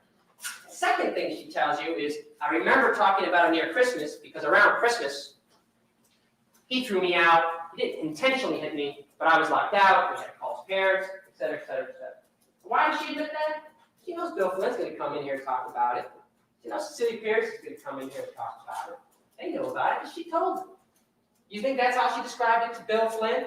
That he just brushed me accidentally? It was nothing really serious. He doesn't abuse me? No, I'm sure she knew. I'm sure she justified to herself, and she justified to Bill Flynn why she should have this affair and why her husband was no good. No question the marriage was lousy. This defendant, practicing her art of deception, tells everybody in the press immediately after the murder how happy they all were. She tells everybody and her friends how everything was going just fine, and they always wanted to be together. But Brian Washburn told you that Easter weekend, a couple of weeks before the murder, Gregg Smart is saying, it's really lousy between us. It's really screwed up. I had an affair, Pam had an affair. It's terrible. Never hear that from the defendant. You know why? She doesn't want anybody to get suspicious after the murder. She doesn't want anybody prowling around to figure out what the problems were. She took every possible step she could to make sure nobody knew about it. Now,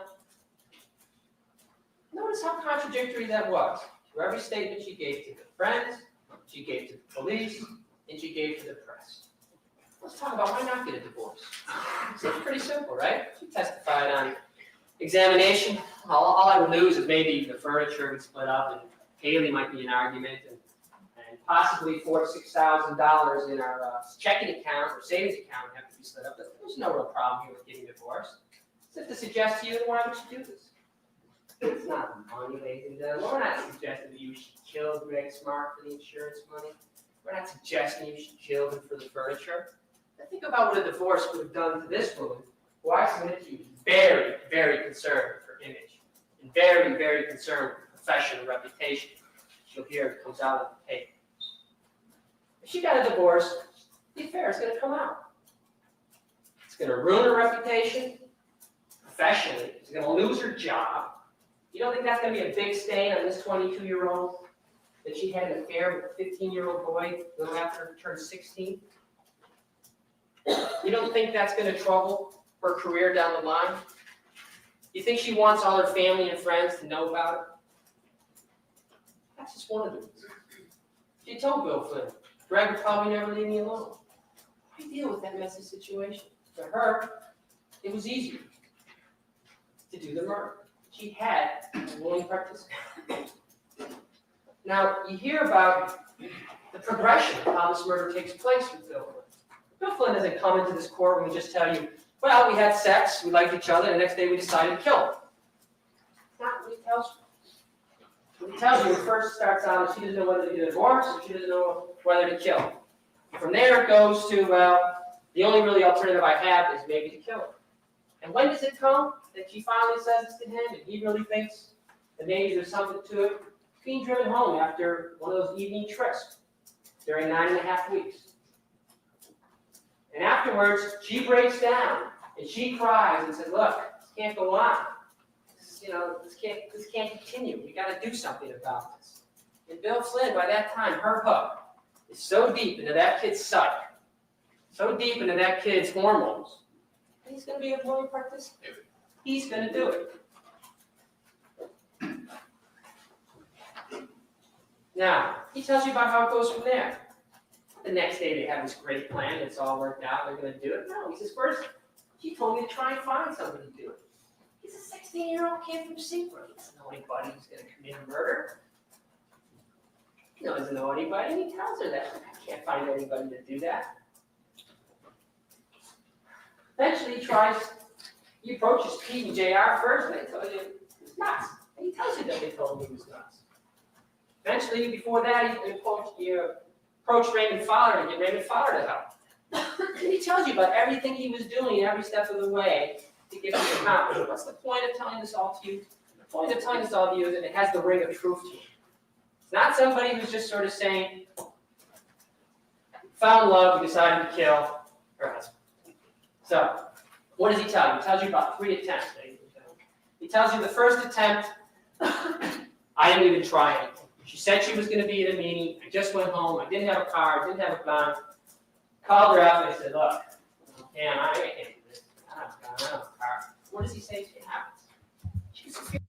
All right, I got to stop it for just a second. Can't get those copyrights. I'm pretty sure my mom would be a wee bit upset with me if I did. Like old Soul said, that we're basically just going through all the ways.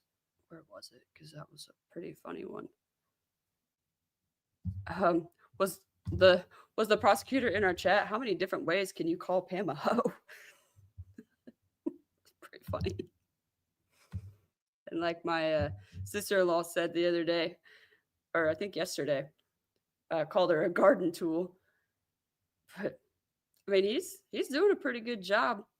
Honestly, I mean, it's way, way, way, way better than the defense.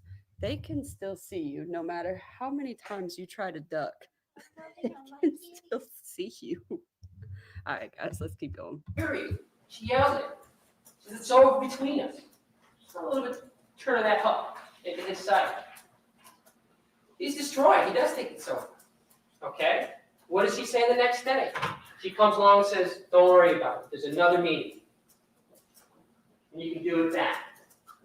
And what do you know, ladies and gentlemen? There's a meeting on April 5th at AOC that the defendant goes to. And you also heard that meeting gets continued that night to April 12th.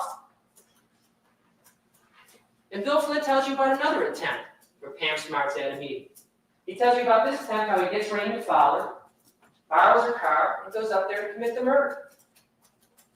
Purposely gets lost, gets cold feet, comes back and calls Pam up and says, we were late, we didn't do it. But she wasn't too angry this time. And what do we find out? We found out that one night, Bill Flynn gets dropped off to pick up Pam Smart's car by Chris Goslin, Danny Blake, a bunch of other kids, when she's at a meeting at the SAU 21. And what do we know? There's a meeting, April 12th, that she goes to. And Bill Flynn tells you that she wasn't so upset about it when I got back to pick her up, because she said there was one more meeting. And what does that mean? May 1st. What's that? It's a school board meeting.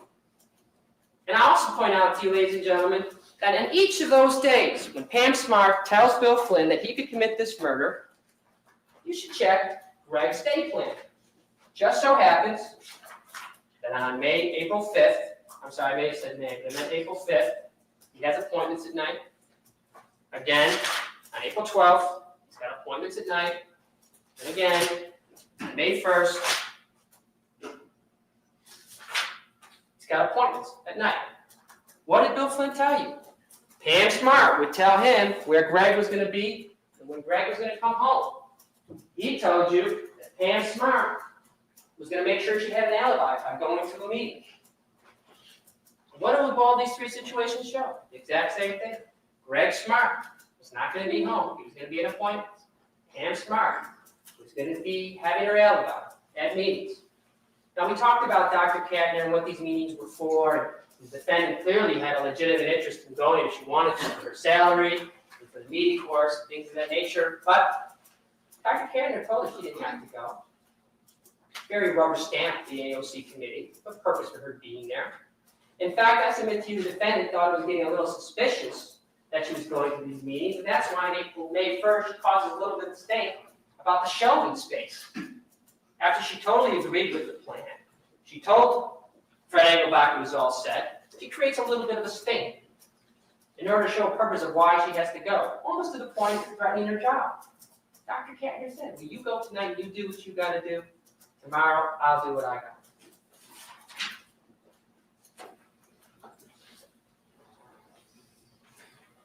You know, a little interesting detail Bill Flynn gives you about that attempt that night. He told you the night that they made love for 9.5 weeks, she danced for him, which is another way of sticking that hook into him.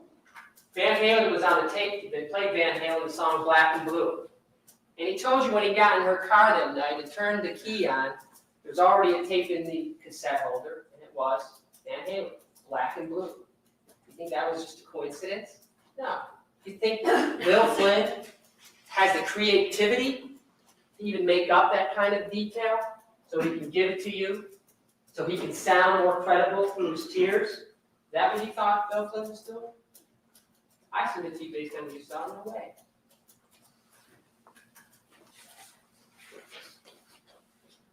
Now, the defendant suggested in her testimony that the week before Gregg Smart's killed, she has a major breakup with Bill Flynn. You notice how she testified about this? She said, well, Bill first said he was going to kill himself, he was crying, and then he stopped. As if a light went off in his head. And when did this happen? This happened on Wednesday or Thursday that week. So this was the impetus for him to kill Gregg Smart. This was the impetus for him to go off and do the killing. How could Bill Flynn possibly make up this story in retrospect about where Gregg Smart would be, about what the meetings were, and get it right? How could Bill Flynn have done that? He couldn't have, ladies and gentlemen. He wasn't making it up. He's telling you what that woman told. He's telling you what that woman planned. And, you know, she also said how Bill Flynn was there Tuesday night. He did the dishes and threw the garbage and tried to suggest that, you know, Bill Flynn knows where the bulkhead is because he had to go out to throw the garbage. Remember that kind of questioning? What point or purpose does that have? Does that make any sense to you? Tuesday night, they had sex together and everything was great. It was a couple of days later in her office that they broke up. So ask yourself, how did Bill Flynn get in that night? There's not a single piece of evidence to suggest that the house was broken into. Nothing. They tried to suggest it, and maybe Bill Flynn left something open. Didn't mention in the summation, maybe because it wouldn't work. The breakup was after that night. It really doesn't make sense, does it? Let me ask you something about, does this make sense to you? If this relationship is so turbulent between the defendant and Bill Flynn thinks after it breaks up that he can then go and kill Gregg Smart, and that she would come running back into his arms. And what did she tell you after the murder? I never saw Bill Flynn. Saw him once in my house on June 10th, once in True Holloway to go look at a car. I mean, if Bill Flynn committed this murder, and she saw him at school, why wasn't he chasing after her? In her version. Because that's not the truth. The truth is he did the murder for her, and they got together as much as they could without her friends knowing it. At school, after school, at the new condominium. It was only across the field from Winnicott High School. Now,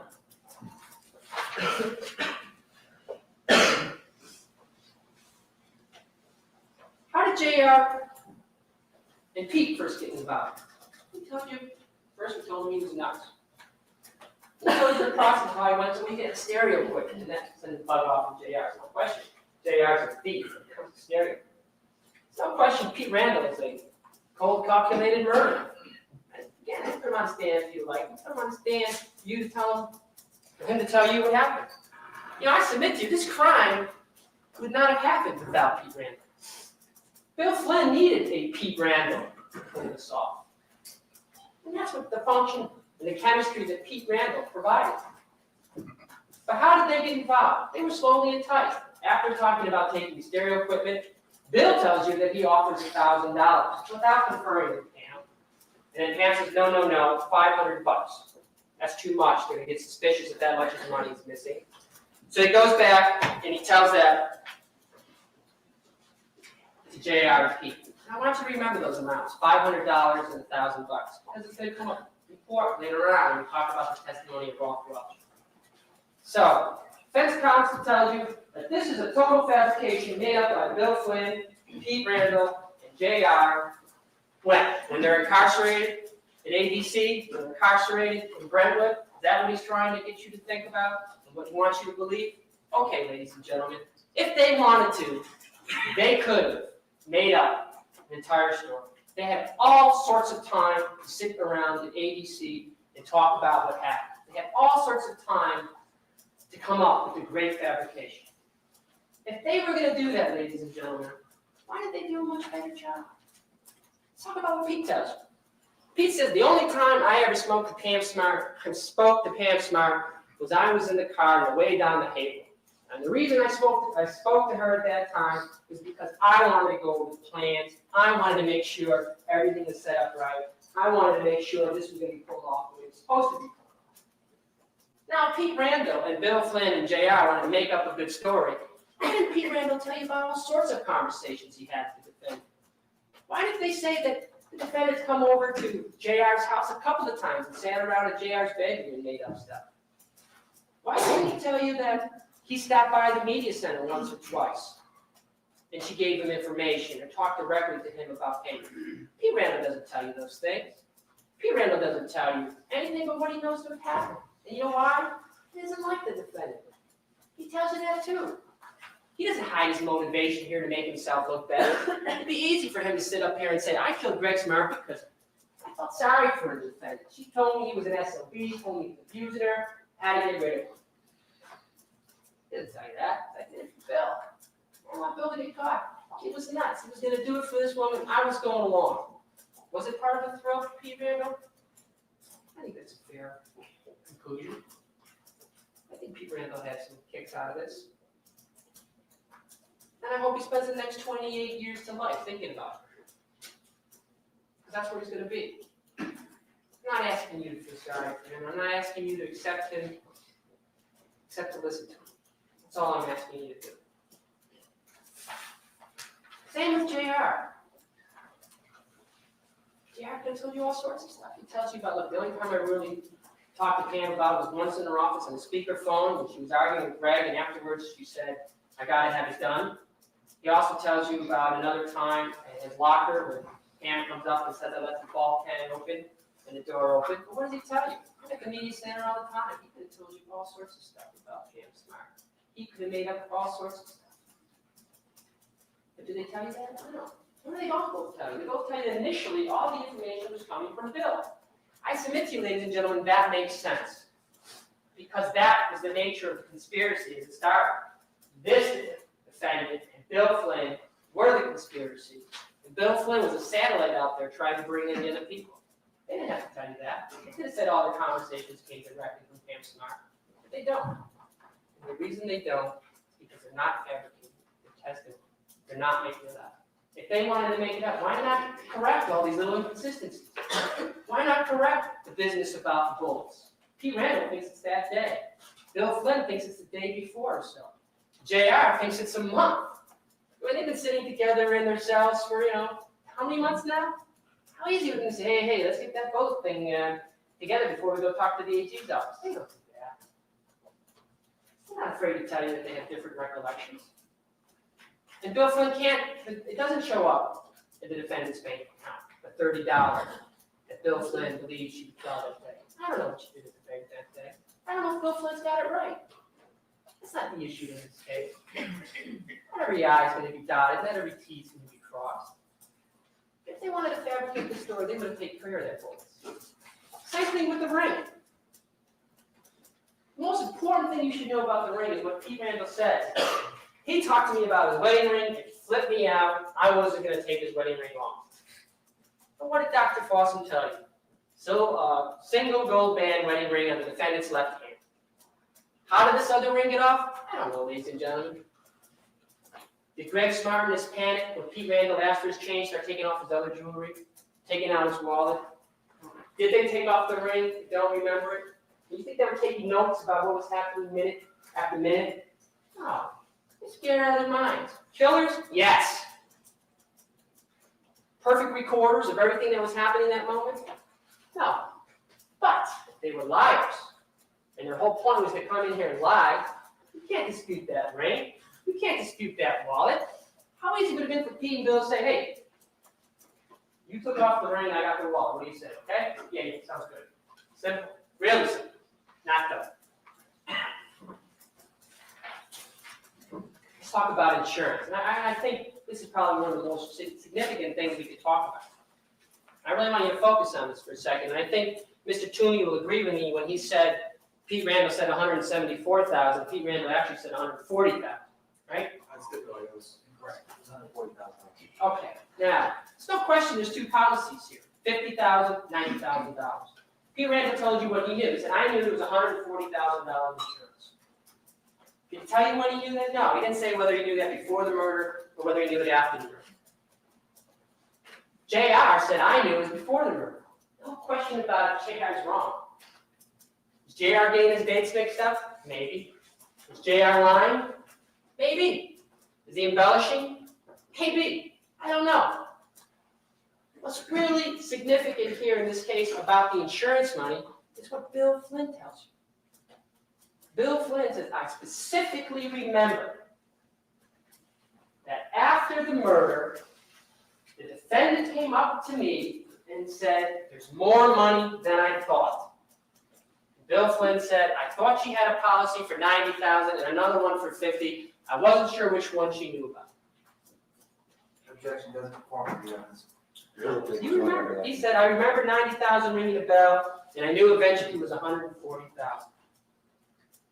Just when Mr. Cool from the insurance company told you, two policies, she couldn't know one was 90,000, or she might have known, but probably unlikely, she wouldn't know about the 50. Bill Flynn gets a 90 and 50 mixed up. But what's significant is here is he knows. If they broke up before the murder, and she's got very little to do with Bill Flynn, how does he know? How does he know about the 140,000? Submit to you, he knows, because their story's fabrication. They're talking. There's no breakup. He's with the defendant every step of the way. Now, the witness in this case of significance, I cannot overstate. I want you to really focus very closely on this next witness, Ralph Welch. What is the significance of Ralph Welch? Now think about what he told you. He said that on June 9th, Pete Randall and JR said to him that they committed the murder of Gregory Smart. And what else did he say they told him? Pete Randall said, I'm getting $500 from Pam Smart. JR said, how do you think I got these speakers? From Pam Smart. At the time that JR and Pete Randall were speaking to Ralph Welch, there was not a clue to the police that these guys were involved. Nobody was after them. There's absolutely no motive in the world for them to lie. No motive at all. What does Ralph Welch tell you? That what Pete Randall and JR said about their involvement with the defendant before the murder is absolutely true. There's no fabrication here. They're talking about it before they're even arrested. They never thought Ralph Welch was going to go to the police. They thought he was a close and trusted friend. And what else does Pete Randall say that night? Brings us back to the insurance. Pete Randall said, I don't know where the money's coming, but she's got $140,000 in insurance. How does he know that? He's got a connection to Pam Smart. Now, if you want to stretch your imagination, you could say, well, Bill Flynn gave me this information. Let me ask you something. Bill Flynn doesn't have to lie to Pete Randall and JR to get them to commit a murder for him. That's one thing you know about Pete Randall. You don't have to get Pete Randall, you don't have to lie to him to get him involved. You say, come on, Pete, let's do it. And Pete says, okay, let's go. That's not even have to lie to those guys. And he wasn't. He said, tell them, they're not lying to you. They're telling you what's going on. And you know, the benefit that you have in this case, it just gets better.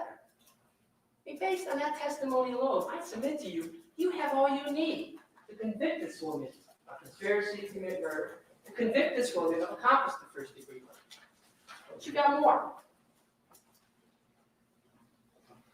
You got the testimony of Cecilia Pierce. Cecilia Pierce is totally unconnected to Bill Flynn, JR, and Pete. I mean, yeah, he worked on the old J video with Pete, and yeah, you know, they hung out together with Pam Smart sometimes. Kids don't hang out with Cecilia Pierce. You saw the kind of guys they were. You saw what Cecilia Pierce was like. They're not in the same crowd, and they all told you that.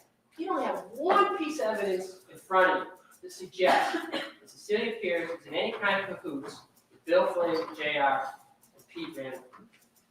Cecilia Pierce's information independently corroborates the testimony you heard from those guys.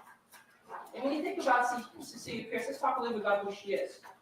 When did she first meet the defendant? Project Self-Esteem, just like Bill. She's a 15-year-old sophomore girl. Pretty face, a little overweight. She meets dynamic Pam Smart. Dynamic Pam Smart takes a liking to her. She becomes her intern. They become good friends. You don't think this is a boost to Cecilia? Did he just say a pretty face but a little overweight? That's rude. I'm sorry. Her face is only nice. Rude. Cecilia Pierce?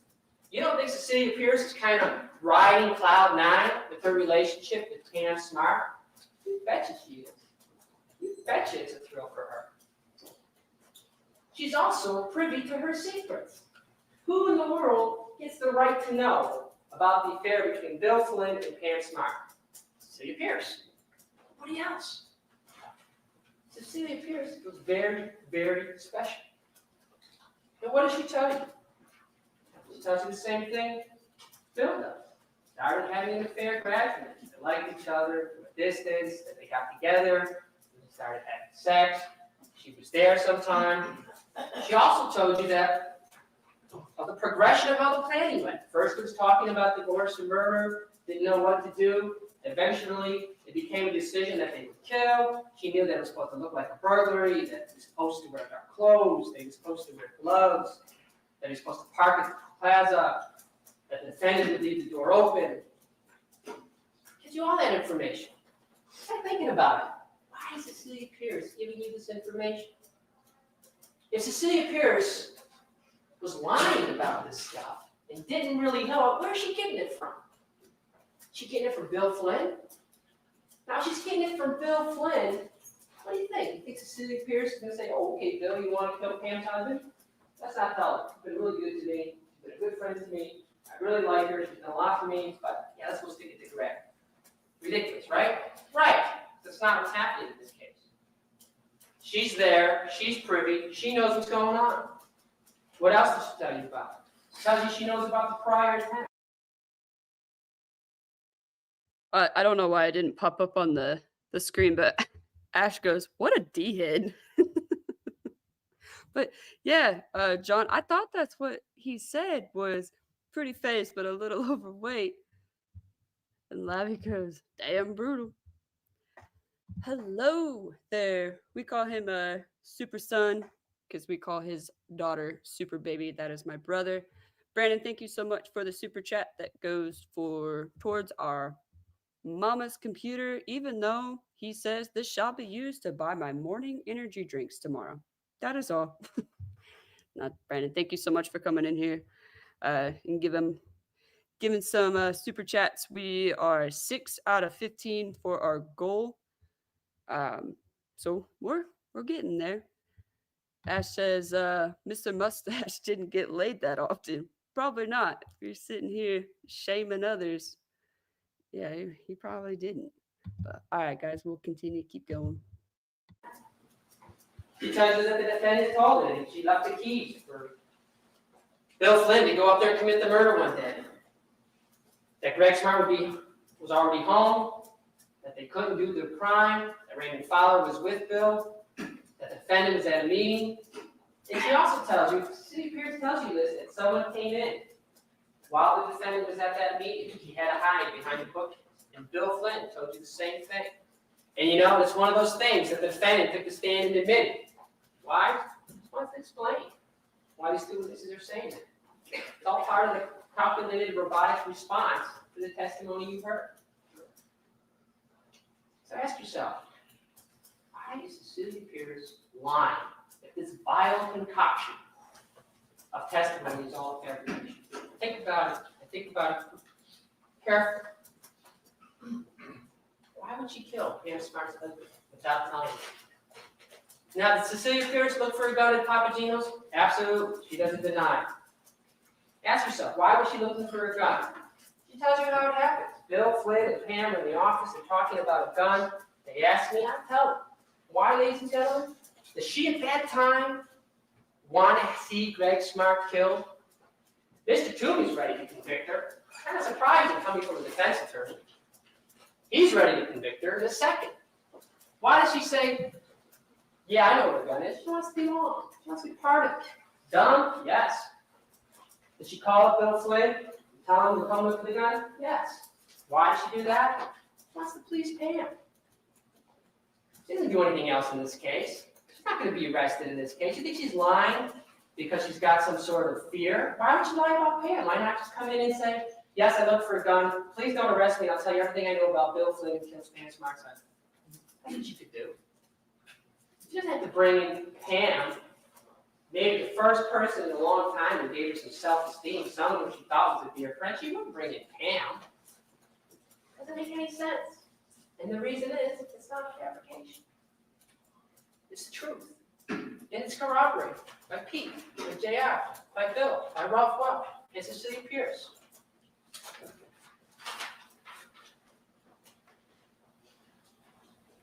She also tells you about the weight. Same story you get from Bill Flynn. Defendant was uncomfortable with seeing her there. Bill Flynn told you she was, excuse the expression, shitting bricks. She also tells you about the June 10th, 1990. Isn't that funny what the defendant said about June 10th, 1990? She knows someone might have seen Bill at the time. She's got to give some explanation why he's there. Bill just happens to be coming over after watching a movie and stays till 3 in the morning. And what do you know about that day? Bill Flynn tells you JR comes over, Pete comes over, they have a conversation about Ralph Welch. He calls Ralph Welch, tries to convince him it's a rumor, tries to meet with him so he won't go to the police. Says yes, I'm going to go nuts or kill myself, whatever, if Pam finds out. Not because Pam didn't know. He didn't want her to be upset again, annoyed, angry, like she was the last 2 times he screwed up. And what do you hear? You hear from Cecilia Pierce that she comes over later that day, and Pam Smart takes her upstairs and tells her all about it. We know that's true because the police went to Pam Smart's house to see who was there and saw a car in the driveway, ran the plates, and found out it was Michael Welch's car, Cecilia Pierce's driver who brought her there that day. And ask yourself, why were the police going to Pam Smart's house? And why was Pam Smart's car stopped later that night? You know why, ladies and gentlemen. Ralph Welch had gone to the police already.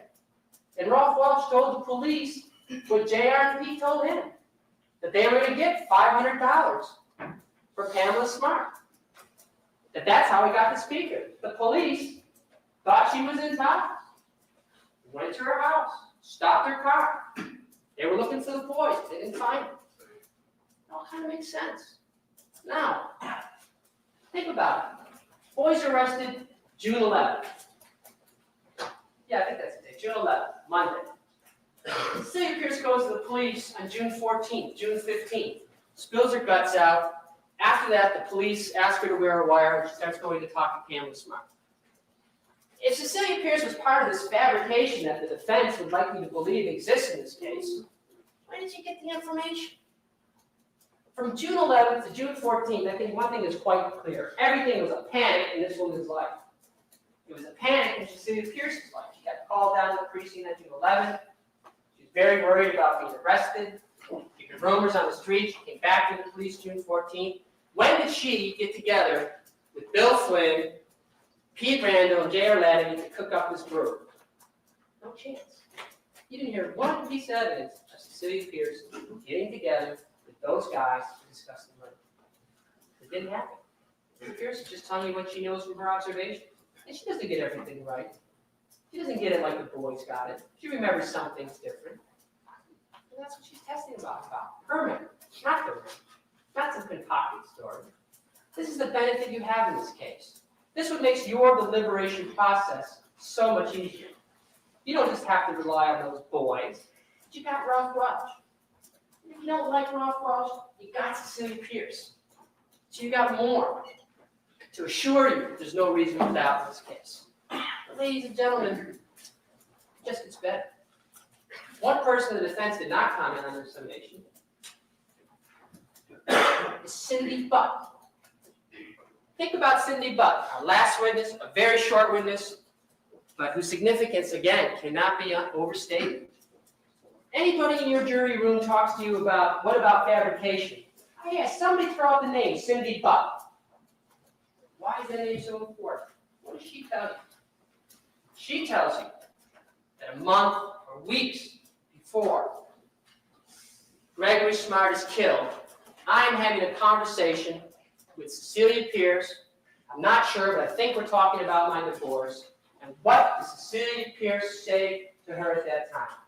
I have a friend, Pam, whose marriage is lousy, wants to kill her husband. That blows any fabrication theory right out the window. There's no motive for Cecilia Pierce to lie at that time. Is Cecilia Pierce somehow envisioning that she might be arrested, she better make up a story against Pam Smart? Absolutely not.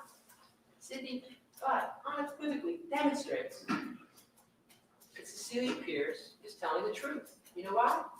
Because she tells somebody way before there's any possible reason for her to lie. It's consistent with someone telling the truth every step down the line. And what are you supposed to think in this case? Cindy Butt took a drink of this vile, toxic soup we heard about in openings, so that she came into this court to lie as well? Absurd. Absolutely absurd. Barely ever sees Cecilia Pierce. Never talks to her. She doesn't even know who Bill, J.R., and Pete are. She doesn't even know the defendants except to say that she's Pam. And we confirm we're talking about the same Pam because on the night of the murder, the bell goes off in Cindy Butt's mind and she says to Cecilia, hey, you told me about this once before. Does anybody suspect anything? And what does Cindy Butt say? Cecilia says, oh, I didn't know I told you. You know. Well, don't say anything. I don't know if she says that. Cindy Butt doesn't say anything until we go after her. Where do we get the information? Cecilia Pierce. You have that in this case, ladies and gentlemen. Think about one other thing. If Cecilia Pierce was fabricating this entire story, how could she possibly think that she could fool the Derry Police Department that she's going to get information by wearing a wire from Pamela Smart? I mean, is Cecilia Pierce going to do some sort of mind game that this defendant did? Is Cecilia Pierce going to go in there and match wits with this college graduate with a 3.8 QM average and say, I'm going to trick you into saying incriminating stuff because I need to avoid being arrested or I need to avoid getting in trouble? Ridiculous? Yeah, pretty dang ridiculous. Because it's not true. The truth is, Cecilia Pierce told you. I knew Pam was involved from the beginning. I was really starting to question my own motivation here and not going forward, talking to the police. Yes, I was a little scared I might be in trouble, so she comes clean. She comes clean and tells everything she knows. That's a lot more than we can say. That's a lot more we can say about Cecilia Pierce than we can to this. She never comes clean when coached by the police staff. All right, I gotta stop for just a second. Puddle Town, thank you so much. You've done 1, 2, 3, 4, 5, 6, 7 super chats. Thank you so much. And yes, long live Lesko. Still alive another day. Those of you who don't know, let's go. He's in the chat sometimes. He stubbed his toe a couple weeks ago. Has been whining about it ever since. So we keep him in our thoughts and prayers. And yes, long live Let's Go, long love Let's Go, and live too. But Puddletown, thank you so much. For those that are joining, or if you're new here, whatever, the owner of this channel, which is AJ, you'll see her popping in. That's my mom. We're trying to raise some funds to get her a new computer so she can keep streaming, keep going, continue to build her channel and stuff. So all funds with super chat, super stickers, all of that stuff goes towards getting her a new channel so I can go away and she can come back. Yeah, he was in the ICU and probably lost his toe. Yeah, he's real dramatic about it. But all right, guys, let's keep going. She never comes clean to her friend. She never comes clean to anyone. And I don't even have to talk to you about movie rights. I think the defense agrees with me. That's a non-issue in this case. I think we got it way after the fact. Way after this defendant really started the media circus by talking to Channel 9 twice within a week of her husband's death. Nothing to do. There's no dispute on that. One other person the defense didn't talk about, and that was George Moses. George Moses, another short, sweet witness. His importance can't be overstated. What's the significance to you of George Moses? Well, in the summer of 1990, Billy Flynn and PJR aren't saying anything, and that's the defendant's count on. They don't say anything. The only problem she's got is Cecilia Pierce. Cecilia Pierce is the only person who's giving any evidence against her. So what does George Moses tell you? George Moses tell you, I meet the defendant in prison when I'm visiting my mother. She calls me up within a couple of days after that. She says, hey, George, would you be willing to lie for me? Would you be willing to say you're Cecilia Pierce lie? George, I'm not kidding. He says, I don't know, maybe, I don't know what I think about it. I don't know what he says. It doesn't matter. What's important is what she said to him. Now, was it dumb for Pamela Smart to call up this kid and do it? Yeah, it's real dumb. Was it the act of a desperate woman doing desperate things? Yeah. She said yesterday she started acting rationally after she was arrested. Maybe not. What was the point? Why call George Moses? Because he went to William Penn High School. His story would have some legitimacy because he could say he saw Cecilia Pierce there. Did he call him because his mother's an inmate and maybe be more likely to do it? That's possible. It's the whole factor here to demonstrate that her concern about Cecilia Pierce is so great because Cecilia Pierce is telling the truth. And she's got to discredit. And you know what George Moses tells you is true is because you got the phone records between August 26th, and he says it's a couple weeks after I visited and see the defendant. There's 4 phone calls placed from the prison to his residence in Massachusetts. And he tells you a long time after that, my mother called me up and said, hey, whoa. Don't get involved in any of this. Anybody comes and talks to you, you just tell them the truth. And George says, okay, mine will. And what do you see in the phone records? Phone call, October 30th, from the from the new Goffstown prison, women's prison, to George Moses. Corroboration of the conversations. And he says, I remember that phone call sometime around the time I spoke to Danny Pelletier. What does Detective Pelletier tell you? Spoke to him around November 1st. It's another indication of the truth of what's going on. Now, ladies and gentlemen, I know I've been talking to you a long time. And I know you're probably tired. You may be hoping that this would end soon. But I think it's really important to show you how this evidence just keeps building up. And how this evidence just keeps laying on top of each other. You don't have to look at one factor. You don't have to look at one witness. You can look at all of them. They just keep supporting each other. And they keep supporting the guilt. And that makes it so much easier for you in this case. You don't have to wring your head and say, oh my God, this whole case relies on that one witness. Oh my God, this whole case relies on just that statement. No way. You got all sorts of corroboration here. Ralph Welsh, City Pierce, Cindy Butt, George Moses. If you go in that jury room right now and I submit to you, you would have no problem finding this defendant guilty, accomplice in first-degree murder, conspiracy to commit murder. Based on what the City of Pierce says, can't bring two. You could do it. You could stop right here. But you got a lot more. You got a lot more. You got this defendant's own words on tape. Not once, not an offhanded comment, but on tape. 2 times on June 19th, July 12th, and July 13th. And what does she tell you? Let's think about her testimony a little bit, how ridiculous that was. She tries to get up here and tell you an explanation for that incriminating evidence. Ask yourself, what choice does she have? She can't deny those tapes exist. She can't deny those statements have been made. She can't deny what she said. She's got to come up with the reason.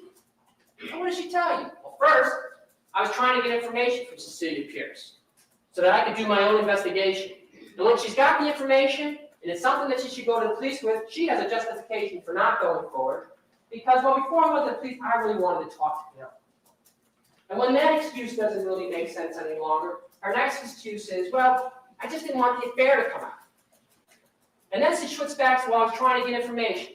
And then I just didn't want the affair to come out. And then she starts saying I was confused. Then she starts saying I was scared. Did that look like a scared woman to you on the stand when she was testifying? Did that look like a woman who couldn't be in control of a 15-year-old girl when she wanted to talk to her? Did that look like a woman who couldn't set her mind out and say exactly what she wanted to say and make decisions? Did that look like a woman who couldn't stand up to the embarrassment of an affair from the sound of her husband's murder? What I submit to you that woman was a woman who was doing everything in her power to distract you from looking at the significant evidence those tapes are, to somehow take you away from the inescapable conclusion of what those tapes show. Again, I tell you, it's a last-ditch effort to somehow, some way, explain the most incriminating evidence you could ever ask for in a case. The only thing we're missing is a videotape of her conversations with Bill Flynn. Okay, ladies and gentlemen, I've been talking for my hour, right? Speed it up. I only have about 10 more minutes. I can share the evidence with you. I'll do it rather quickly if Bill doesn't mind. Simply, I want you to think about several things when you consider the defendant's testimony. Think about her history of deception. Think about how she had no problem lying to her friends and living a lie. I do want to stop really, really quick. We met our goal I put a goal in there for 15 super chats to try to help my mom get a newer computer that's better so she can continue streaming. And we met it. And so I want to give a huge thank you to Puddletown because it is super chats times 1, 2, 3, 4, 5, 6, 7, 8. Super chat times 9. Thank you so much, Puddletown. That's huge. Thank you. I'm not going to say myself with the super chats because that would be weird. And then Old Soul, thank you so much, my brother. Thank you. Frankie just did, I was going to say times 2, so Frankie times 3. You guys are absolutely amazing. And I didn't think we were going to hit the goal. And you guys made it happen. Like, you're such a blessing for this channel, and we really, really appreciate you. And I cannot thank you guys enough. And I know my mom isn't on here to talk herself, but I'll speak for her. I know that she also is very, very grateful and like absolutely loves you guys. And I know that she would be saying thank you a million times. So you guys are absolutely amazing. I can't honestly believe that we met it. Thank you guys again. With her relatives. Think about how she had no problem taking the stand in that car case and lying about the presence of Bill Flynn in that car. Think about how she had no problem looking Danny Pelletier from the Derry Police Department in the face and saying to him, This is the honest to God's truth, detective. I don't know why they would have done this case. Ask yourselves that. How she can do that, look at him in the eye and say, the honest to God's truth, I don't know a motive. The honest to God's truth, I don't know why you're bothering Cecilia. Think of that history. Think of that background when you're determining, is this a witness you want to trust? Is this a witness where you're going to discount all the testimony you heard from Rolf Welch, Cindy Butt, Bill Flynn on the stand? Is this the kind of witness you're going to throw out those tapes and ignore them based on what she says? I submit to you now. I'd just like to take a moment or two and show you some of the portions of those transcripts to demonstrate her involvement in this case. And you know, ladies and gentlemen, when you listen to those tapes in those jury rooms, I suggest to you that you do that. Listen really carefully. Listen to her tone. Listen to the pace of her voice. Listen how she talks to Cecilia Pierce. And you make a determination of who's controlling the conversation. And you make a determination, is this a woman about to snap? Or is this a woman in a panic? Because now Bill Flynn's been arrested. This is a woman who's now fearful that Cecilia Pierce might go to the police. This is a woman who is sure that the police might be at her doorstep at any moment. Keep all those things in the back of your mind when you're considering the defendant's conversation. All right, let me just show you a couple of these.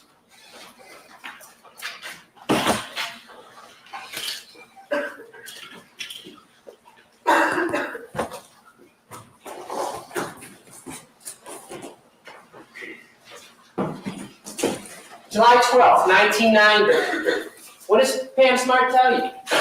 I'm not worried about anything except the police. I think Ralph, I need a Pete or JR. Bill says that I did it. Right. Then she says, yeah, then they can arrest me? She goes, yeah. Okay. And then she's telling Cecilia, there's no way I'm ever going to say anything about you. Little example of subtle manipulation and pressure. And what does she say down here? Notice this whisper, her expression. The conspiratorial tone. But the problem is, my heart is like effing having a heart attack. I can't even effing believe this, because why would they have told Ralph? If they never would have told Ralph, you know? What's she doing here, ladies and gentlemen? She's complaining. She's lamenting about the situation she's in. She's not telling you she's trying to get information from Cecilia Pierce. She's not trying to make sure, or she's not in a frantic mood, having a nervous breakdown. This is a woman who's lamenting that they told Ralph.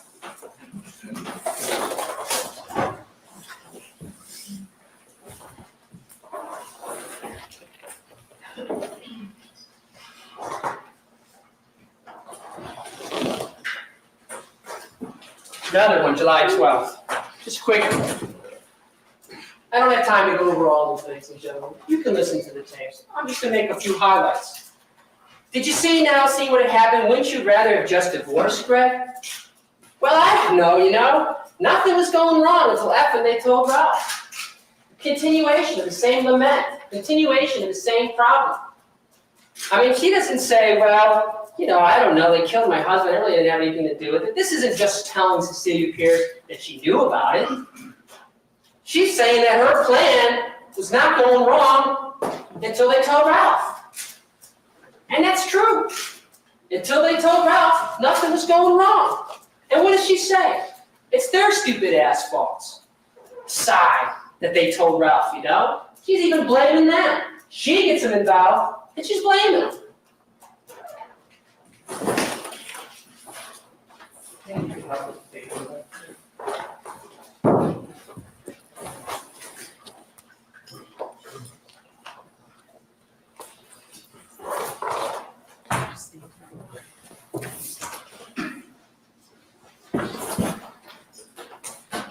Being a little more selective, ladies and gentlemen. I can't show you them all. Just have a couple more. What does she say here? Is this a woman who's trying to get information from Cecilia Pierce? Is this a woman who doesn't know what she's doing? Read it in context. All she's telling Cecilia Pierce, I've been a really good friend to you. I really like to be a really good friend to you. I'd like to continue our friendship. I've done things for you. What this is subtle manipulation and pressure to make sure Cecilia Pierce doesn't go to the police. Because if Cecilia Pierce does go to the police, what does she say?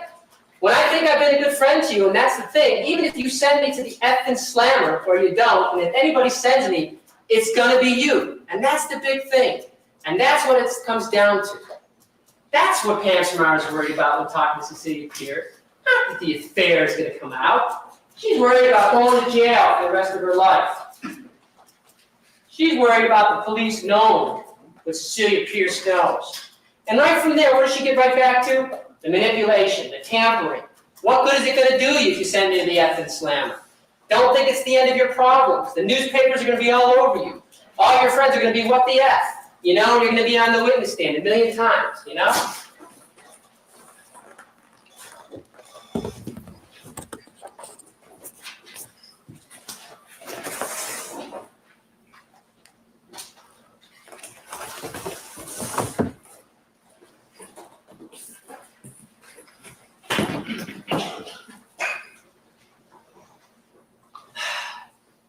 Remember that time you let Billy use your car to go up there? Where? Up to your house? Yeah. Well, that time, if they hadn't forgotten directions, he could have killed Gregg then. I know. I wouldn't have even had spent the next week with you.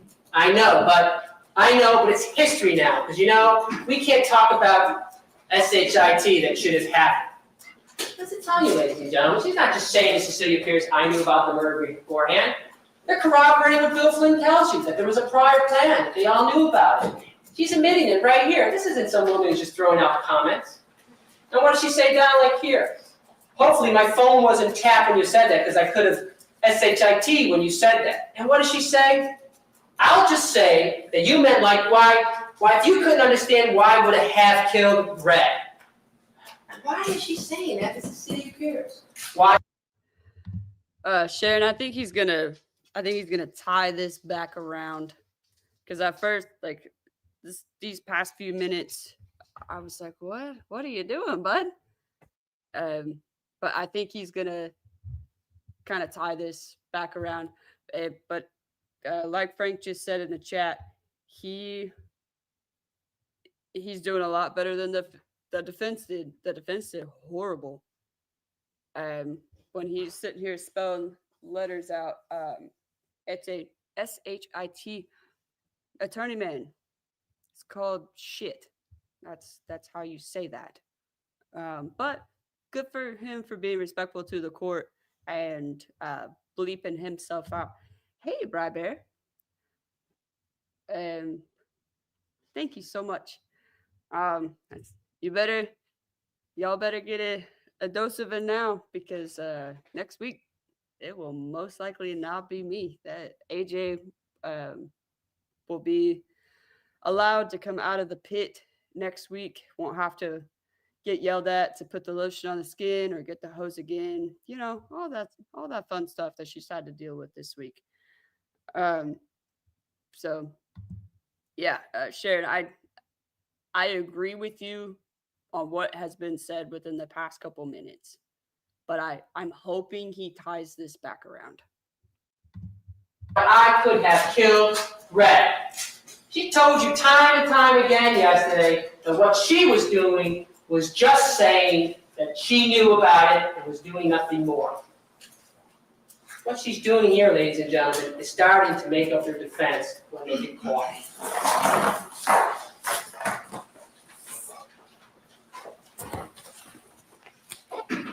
I have one last one to show you, ladies and gentlemen. There's more. I didn't get to one.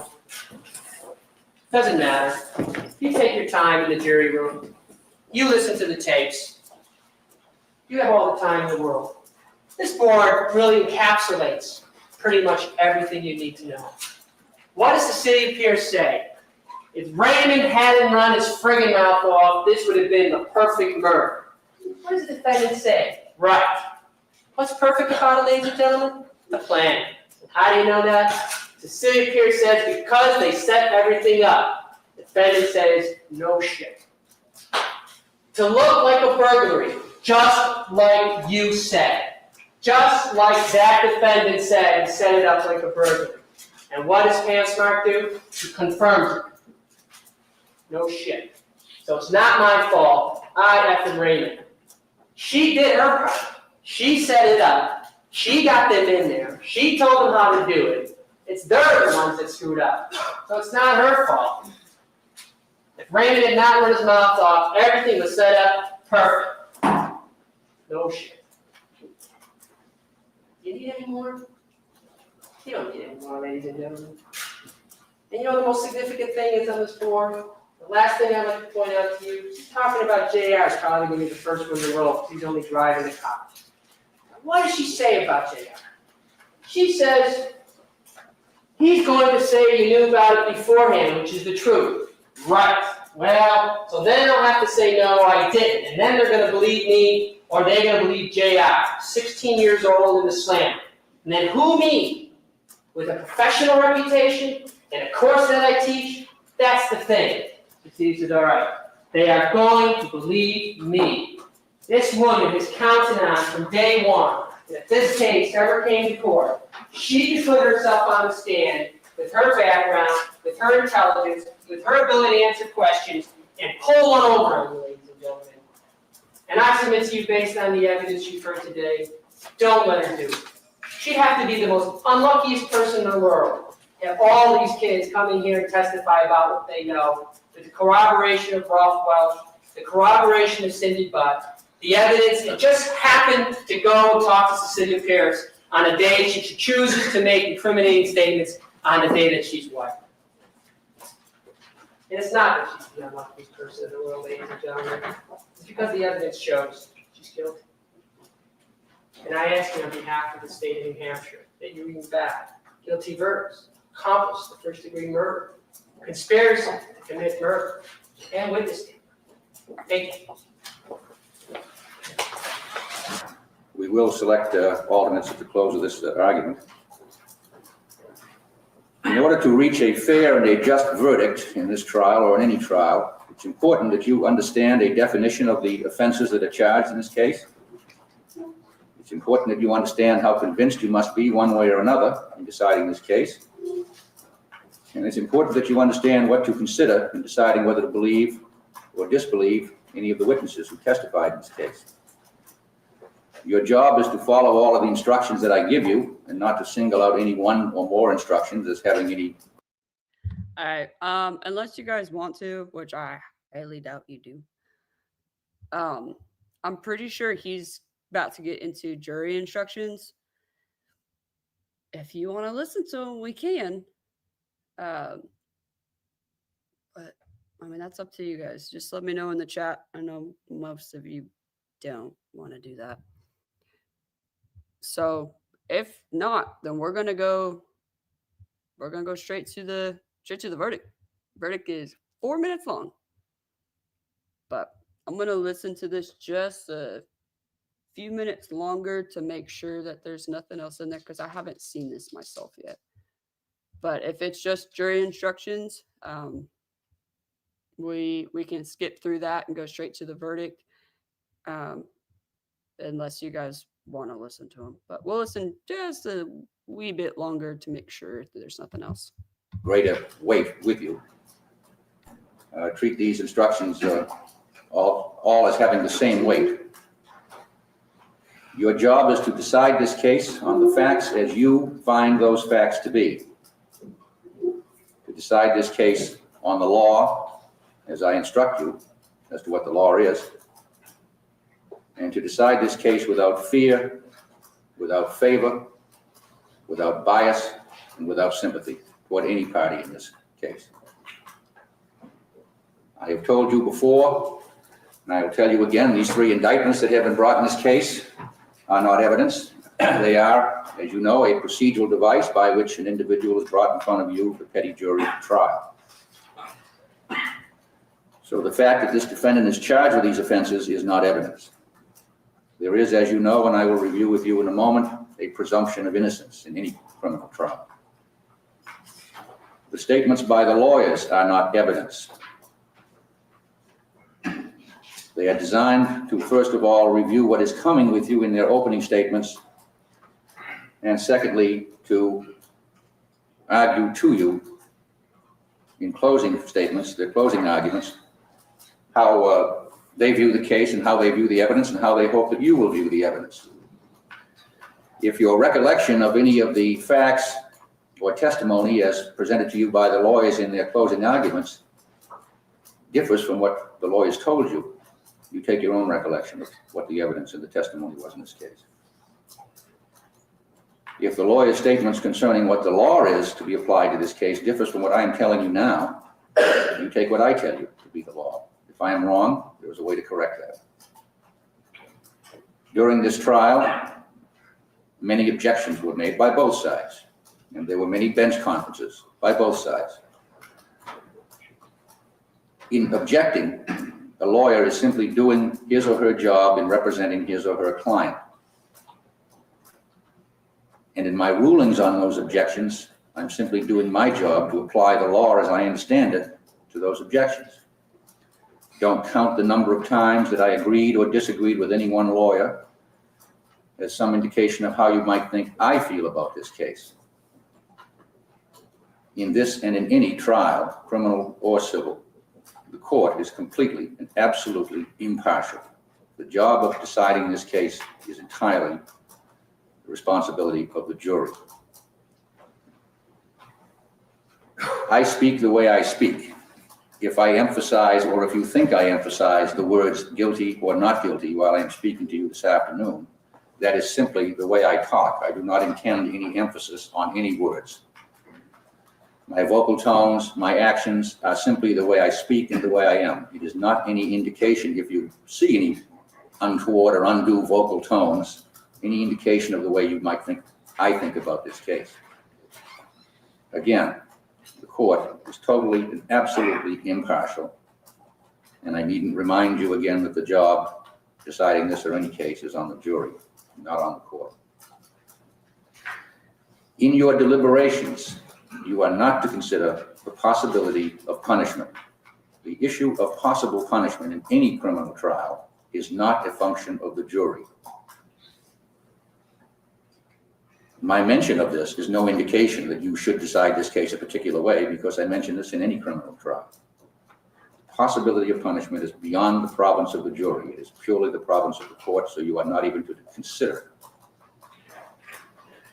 Now, in this and any trial, evidence comes to the jury, and I know I have discussed this with you on prior occasions, under two broad categories of evidence: direct evidence and circumstantial evidence. Those two broad categories cover most of the evidentiary questions in front of the jury. Direct evidence is usually comes to the jury through the testimony of someone who was in the exercise of his or her senses. Either that person heard something, that person saw something, that person felt something. It is more commonly the testimony of someone who was present at the scene of an event. That's direct evidence. Circumstantial evidence is simply evidence which comes to you through a chain of facts. It is a proof of one or more facts which would lead you to the reasonable conclusion that the ultimate. All right, guys, I'm not going to make you watch all of that. Yeah, he does have a nice accent. Exactly, John. Tell Bev she should sound like that. So we're gonna go on to the verdict. It's only 4 minutes long, and then I'm gonna read some things to you after this. I was gonna put it up on the screen and play it, but I'm too nervous to get a copyright. If it was my own channel, I would probably do it, but since it's not, this is my mom's channel, I'm not gonna do that. I will put the link in the chat for you guys to go watch this, but I'm not gonna risk her getting a copyright. So we'll go on to the verdict. And should be ready to go.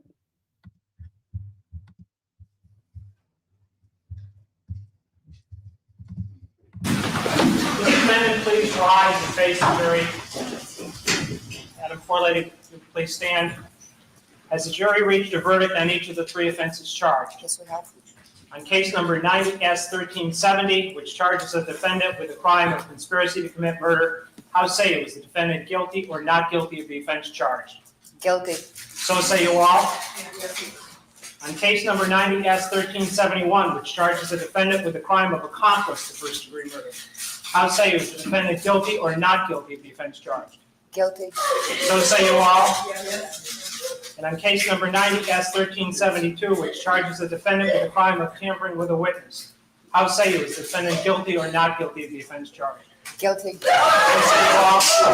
Let me see it, Ray. Yes, Your Honor, for the record, defense of group A, Juror number one, with respect to the, all jurors, with respect to the charge of conspiracy to commit murder. Juror number one, is the defendant guilty or not guilty? Guilty. Juror number two. Guilty. Juror number three. Guilty. Juror number four. Guilty. Juror number five. Guilty. Juror number six. Guilty. Juror number seven. Guilty. Juror number eight. Juror number nine. Guilty. Juror number 10. Juror number 11. Guilty. Juror number 12. Guilty.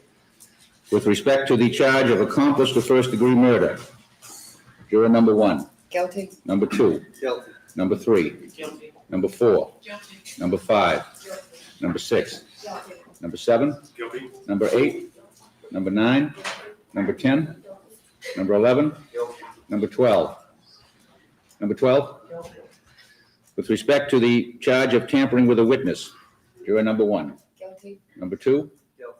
number three, Guilty. number four, Guilty. number five, number six, number seven, Guilty. number eight, number nine, number 10, number 11, number 12. Thank you very much, ladies and gentlemen. If you would just go back to your deliberation room, I'll be with you in a moment.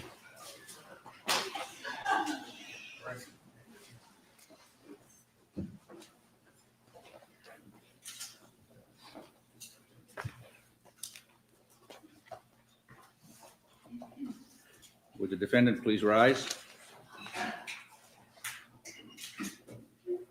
Pamela Smart, on indictment number 90S1372, strike that, 1371, charging you with the offense of accomplice to first-degree murder on the jury's verdict of guilty and in accordance with the mandates of our state legislature, specifically RSA 626-8, Roman numeral 1 and Roman numeral 3A, and RSA 631A, Roman numeral 3, I am required and do hereby sentence you to the New Hampshire State Prison for Women for the remainder of your life without the possibility of parole.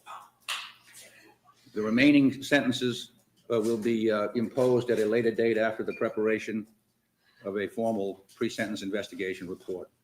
Your Honor, for the record, may I just take a special defense exception to the mandatory life sentence, and I would just cite for the record the 8th Amendment of the United States Constitution, Parliament Article 18 of the New Hampshire Constitution. And additionally, with regard to the preparation of appeal in this particular matter, I'd ask the court to stay the 30-day requirement until after sentencing on the other two indictments that have been returned. Stay the appeal requirement, the 30-day appellate requirement, that is stayed. Correct. Mr. Smart, you're in the custody of the sheriff. This hearing is adjourned. All right.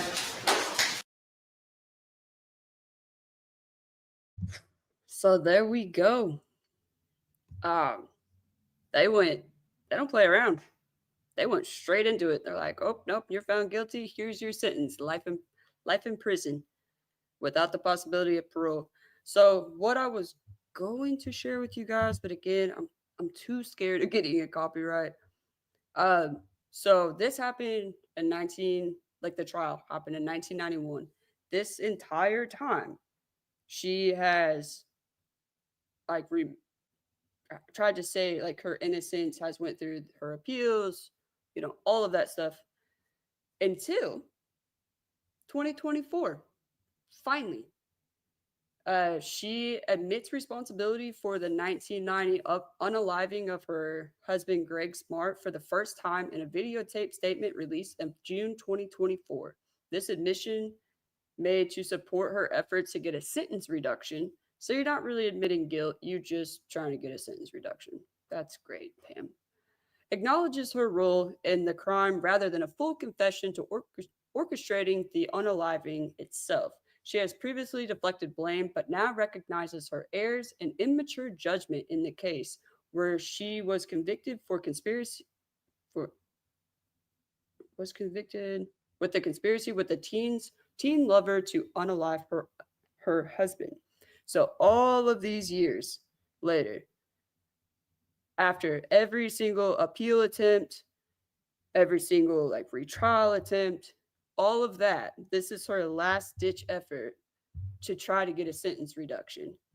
There is a video of this. I will drop the link in the chat so you guys can watch it. I don't want to pull it up on here. If I can figure out how to work my phone. And then there's another one. Where is that? Pamela Smart admits guilt.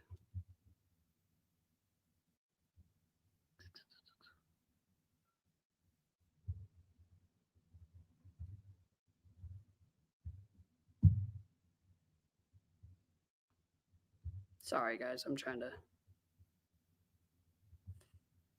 figure out where this is. So this is the video where she talks about it. I haven't even watched this video yet, so I have no idea what she says in it, but apparently she does admit guilt. And then there is another one where Billy Flynn was released, and he also makes a statement. So he spent like 25 years or so in prison. Again, I also have not watched this video. It's the caption is raw video Billy Flynn's parole hearing. So I hope that's the right one. But Billy Flynn actually seemed really remorseful. Like, let me see if I can pull it up real quick. Sorry, you guys are gonna hear my keyboard click and clack.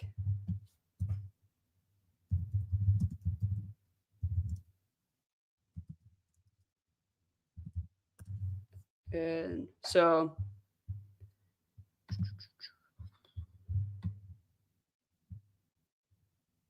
this says it's been almost 25 years since Billy Flynn unalived Gregg Smart. Prosecutors said the crime was orchestrated by Gregg Smart's wife, Pamela Smart, as we just watched that entire trial, who is serving life in prison without the possibility of parole for being an accomplice of first degree. So the video that I just put in the chat, okay, that is the right one. Watch the full video of Billy Flynn's parole hearing. He seemed remorseful, like just how this article lays it out. He really does. But everything that I could find is he's out. He's married. He moved states, and honestly, like trying to live the best life that he possibly can after being, I think it was 17 when he actually went to prison. So spending the last 25 years in prison. From my understanding, every party that was with this, excluding Pamela Smart, is now out of prison. She's the only one that still remains in prison. But honestly, I mean, I love these old trials. I love going through them. They're really, really interesting. And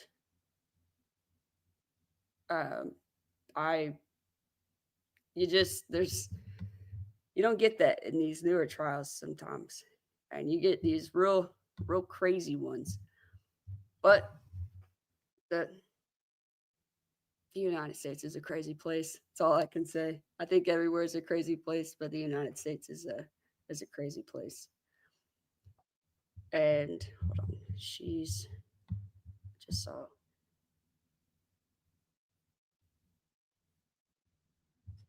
Exactly. Then Robin says, I started watching this a little angry that the actual unaliver, oh, absolutely, has been released. I get it now. Thanks to the AJ and fam for showing the whole thing. I know it's such a commitment. Yeah. That's what we do here on this channel. Is that's literally why the name of the channel is Alternate Juror, because we try to look at things how a jury would see it, how it's presented the same way it's presented to a jury. We don't really go forward on things. We don't look at news articles while the trial is going on. We don't do any of that. We just, this is how the jury, this is how this would be presented to the jury. So this is how we're going to watch it.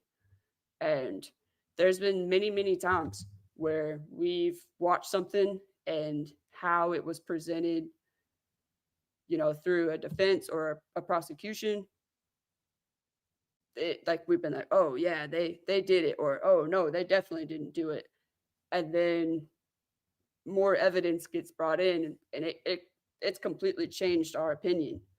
So that's why I love the way that my mom runs this channel. I like doing it that way. I like having the opinion as it is presented instead of, watching a documentary or watching a news article or what have you that could kind of play a role on your thoughts and your feelings or what have you. So that's all I got for you guys today. That's all I got. I won't be streaming anything tomorrow because I don't have anything.